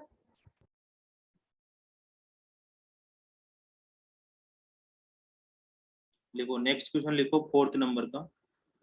सर बोलो बेटा। सर इसके बाद हमारी कोई और क्लास भी है? इसके बाद हाँ सेकंड क्लास होगी ना तुम्हारी। आज किसकी क्लास है तन्वी बेटा?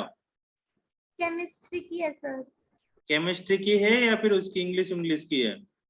नहीं सर, वो केमिस्ट्री सैटरडे की को है। होती है, हाँ, केमिस्ट्री की है। केमिस्ट्री की होगी बेटा अभी क्लास, ठीक है ना। उसमें लिंक आ रखा होगा हर्ष के नाम से, ठीक है ना। हर्ष सर पढ़ाते ना, तो सर ग्रुप में आ रहा है। तो ग्रुप में तुम उसको देखना, ऊपर नीचे करके देखना। तो फिक्स आईडी होती है, उस आईडी को डालो, जैसे मेरी आईडी नोट कर लो और सर वाली आईडी नोट कर लो। टाइम टेबल भी आया होगा ना बेटा ग्रुप में, उसको लिख लो तुम्हें ना। नेक्स्ट वीक से थोड़ा टाइम चेंज होगा तुम्हारा, थोड़ी नंबर ऑफ क्लासें बढ़ेगी तुम्हारी। इस बार तो हमने इसलिए नहीं बढ़ाई क्योंकि तुम्हें फिजिक्स का सिलेबस भी करना था, तो ऑटोमेटिक क्लासें बढ़ी हुई थी और तुम्हारा पेपर भी आ रहा था, तुम्हें प्रैक्टिस के लिए टाइम भी चाहिए था। अब तुम्हारा नेक्स्ट संडे भी पेपर होगा, एवरी संडे पेपर होगा, अब इस बात का ध्यान रख लेना, ठीक है ना। वही इस तरह से लेंगे, ऑनलाइन कैमरा वैमरा ऑन करके तुमसे पीडीएफ फॉर्म में व्हाट्सएप में सबमिट करवाएंगे। अब किसका होगा पेपर तो ठीक है, तो जो नंबर ऑफ क्लासेस सर कितनी है सर? पहले तो अगर 3 हो रही थी, पहले मतलब 3 डेज हो रही days थी, अब और 4 डेज हो जाएगी। Okay sir. सर 4 से ज्यादा तो नहीं होगी ना, क्योंकि सर नहीं, स्कूल का काम भी टोटल बहुत होता है। होगी। टोटल 5 डेज होगी, जिसमें एक दिन पेपर होगा और 4 दिन क्लासें होगी। Total 5 days sir. करेंगे।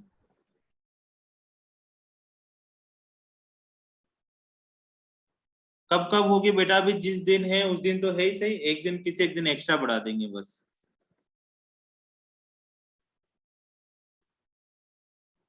सम हुज स्क्वायर्स, बोलो अदिति क्या कहना चाह रहे हो बेटा?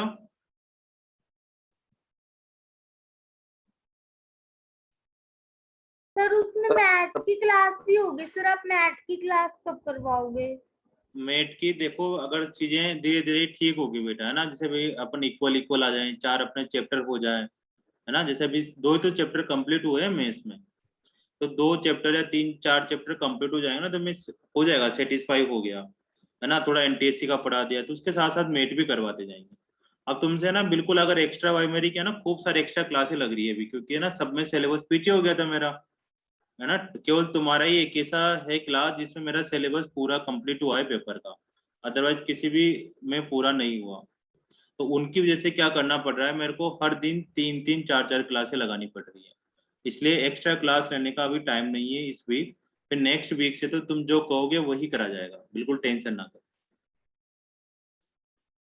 बस इस क्वेश्चन को करो, है ना। Find the two consecutive positive integers, two consecutive positive integers sum of whose square is 365। ठीक है, तो दो कॉन्जिक्यूटिव पॉजिटिव इंटीजर्स लेट कर लेते हैं। लेट पॉजिटिव इंटीजर्स, एक x हो जाएगा एंड अदर पॉजिटिव इंटीजर्स कौन सा हो सर जाएगा? हमें क्वेश्चन नहीं समझ आया, सम ऑफ हुज स्क्वायर इज 36 का मतलब क्या है? हाँ अभी आता है, देखो टू कॉन्जिक्यूटिव पॉजिटिव इंटीजर्स का मतलब एक x हो गया, एक x+1 हो गया। सम ऑफ हुज मतलब उनके सम करना है, हुज स्क्वायर उनका स्क्वायर का सम करना है। जो दो पॉजिटिव इंटीजर्स थे उनके स्क्वायर का सम करना है। जैसे पहले का स्क्वायर करना है, x का स्क्वायर करा, दूसरे का भी स्क्वायर करना है, x+1 का भी स्क्वायर करा, फिर उन दोनों का सम करा। इन दोनों के स्क्वायर का सम 365 होता है, ये बोला। ठीक है, यस दो सर। दोनों का सम करके स्क्वायर नहीं करना, बच्चे क्या करते हैं दोनों का सम कर देते हैं। अच्छा x+1 मतलब 2x+1 हो गया, फिर इसका स्क्वायर कर देते हैं, ये नहीं करना। पहले इसका स्क्वायर करना है, फिर इसका स्क्वायर करना है, फिर आगे बढ़ना है। तो x² प्लस x² + 1 + 2x = 365, तो हो जाएगा 2x² + 2x + 1 - 365 = 0। तो यहाँ से हो गया 2x² + 2x - 364 = 0। अब इसमें से 2 कॉमन आ रहा है, तो x² + x - 182 = 0। इसको 0 में ले जाओ, तो x² + x - 182 = 0। अब इसके दो अभी फैक्टर किए थे मैंने थोड़ी देर पहले, एक 14x आ रहा था और एक 13x आ रहा था। दो टुकड़े करे थे अभी अपन 182 के, जिनका सम 27 आ रहा था वहां पर, तो लेकिन यहाँ ये दो नंबर का माइनस करने पर टुकड़े 1 आ जाएंगे। ठीक है, अब इसमें से क्या करो, एक में से x, इसमें भी आंसर सेम ही है 13 और 14। हाँ -13 और x - 14 = 0। तो x - 13 और x + 14 = 0। तो यहाँ से x की वैल्यू तो 13 आएगी और एक -14 आएगी। तो -14 को तो हम काट देंगे क्योंकि हमें पॉजिटिव इंटीजर्स बोल रखा है उन्होंने। ठीक है ना, पॉजिटिव इंटीजर्स। अब x13 आ गया तो इसका कॉन्जुगेटिव दूसरा नंबर कौन सा हो जाएगा? x+1 लेट करा था, तो x+1 कितना हो जाएगा अपने पास? 14 आ जाएगा। ठीक है, फिर इसके नीचे के तुम ट्राई करना। बोलो बेटा। क्लास के टाइम हो गया सर, 37 हो गए। हो गया 37 नहीं 34 हुए हैं, तो पीछे कर उसको। ठीक है, चलो पानी वानी पी लो, चले जाओ, कोई दिक्कत नहीं है ना। जिसको लिखना हो लिख लो, जिसको जाना हो चले जाओ। बस बहुत हो गया ना आज के लिए, इतना ही काफी है, फिर अपन नेक्स्ट क्लास में पढ़ेंगे। द्राक्ष से बेटा कोई डाउट हो तो पूछ लिया करो, मॉड्यूल जरूर करा करो। ठीक है, अभी तुम भी पूछा करो, कोई डाउट है? सर एक बार दोबारा समझाना ये वाला क्वेश्चन। ये वाला दोबारा समझाता हूँ, है ना। देखो इसमें क्या था कि टू कॉन्जिक्यूटिव पॉजिटिव इंटीजर्स थे। तो कॉन्जिक्यूटिव का मतलब हमने दो नंबर कौन कौन से लेट कर लिए, एक x लेट कर लिया और एक x+1 लेट कर लिया। ठीक है बेटा, अब इस इंग्लिश को समझो। सम ऑफ हुज स्क्वायर, उनके स्क्वायर का सम। तो इसका स्क्वायर कितना हो जाएगा? x का स्क्वायर कितना हो जाएगा? x² और x+1 का स्क्वायर कितना हो जाएगा? x+1 का स्क्वायर। अब इन दोनों स्क्वायर का सम कितना आना चाहिए? 365 आना चाहिए। हुज स्क्वायर, दो पॉजिटिव इंटीजर्स लिए थे, उनके स्क्वायर का सम, है ना, सम करके स्क्वायर नहीं करना, स्क्वायर करना है पहले फिर सम करना है। जैसे मान लो दो नंबर 14 और 13 होते तो इनके स्क्वायर का सम 14 का स्क्वायर प्लस 13 का स्क्वायर, ये आएगा 365। ठीक है ना, ऐसे नहीं करना कि पहले दोनों का सम कर दिया फिर उसका होल स्क्वायर कर दिया, ये नहीं वाली बात, इससे कुछ और आ जाएगा। तो मैंने क्या करा, x का स्क्वायर करा और x प्लस 1 का स्क्वायर करा और दोनों को ऐड कर दिया, तो हो गया 365। अब x स्क्वायर तो x स्क्वायर आ गया, इसमें कौन सा फॉर्मूला लगा देंगे, a प्लस बी के होल स्क्वायर का, तो a square plus b square plus 2ab is equal to 365।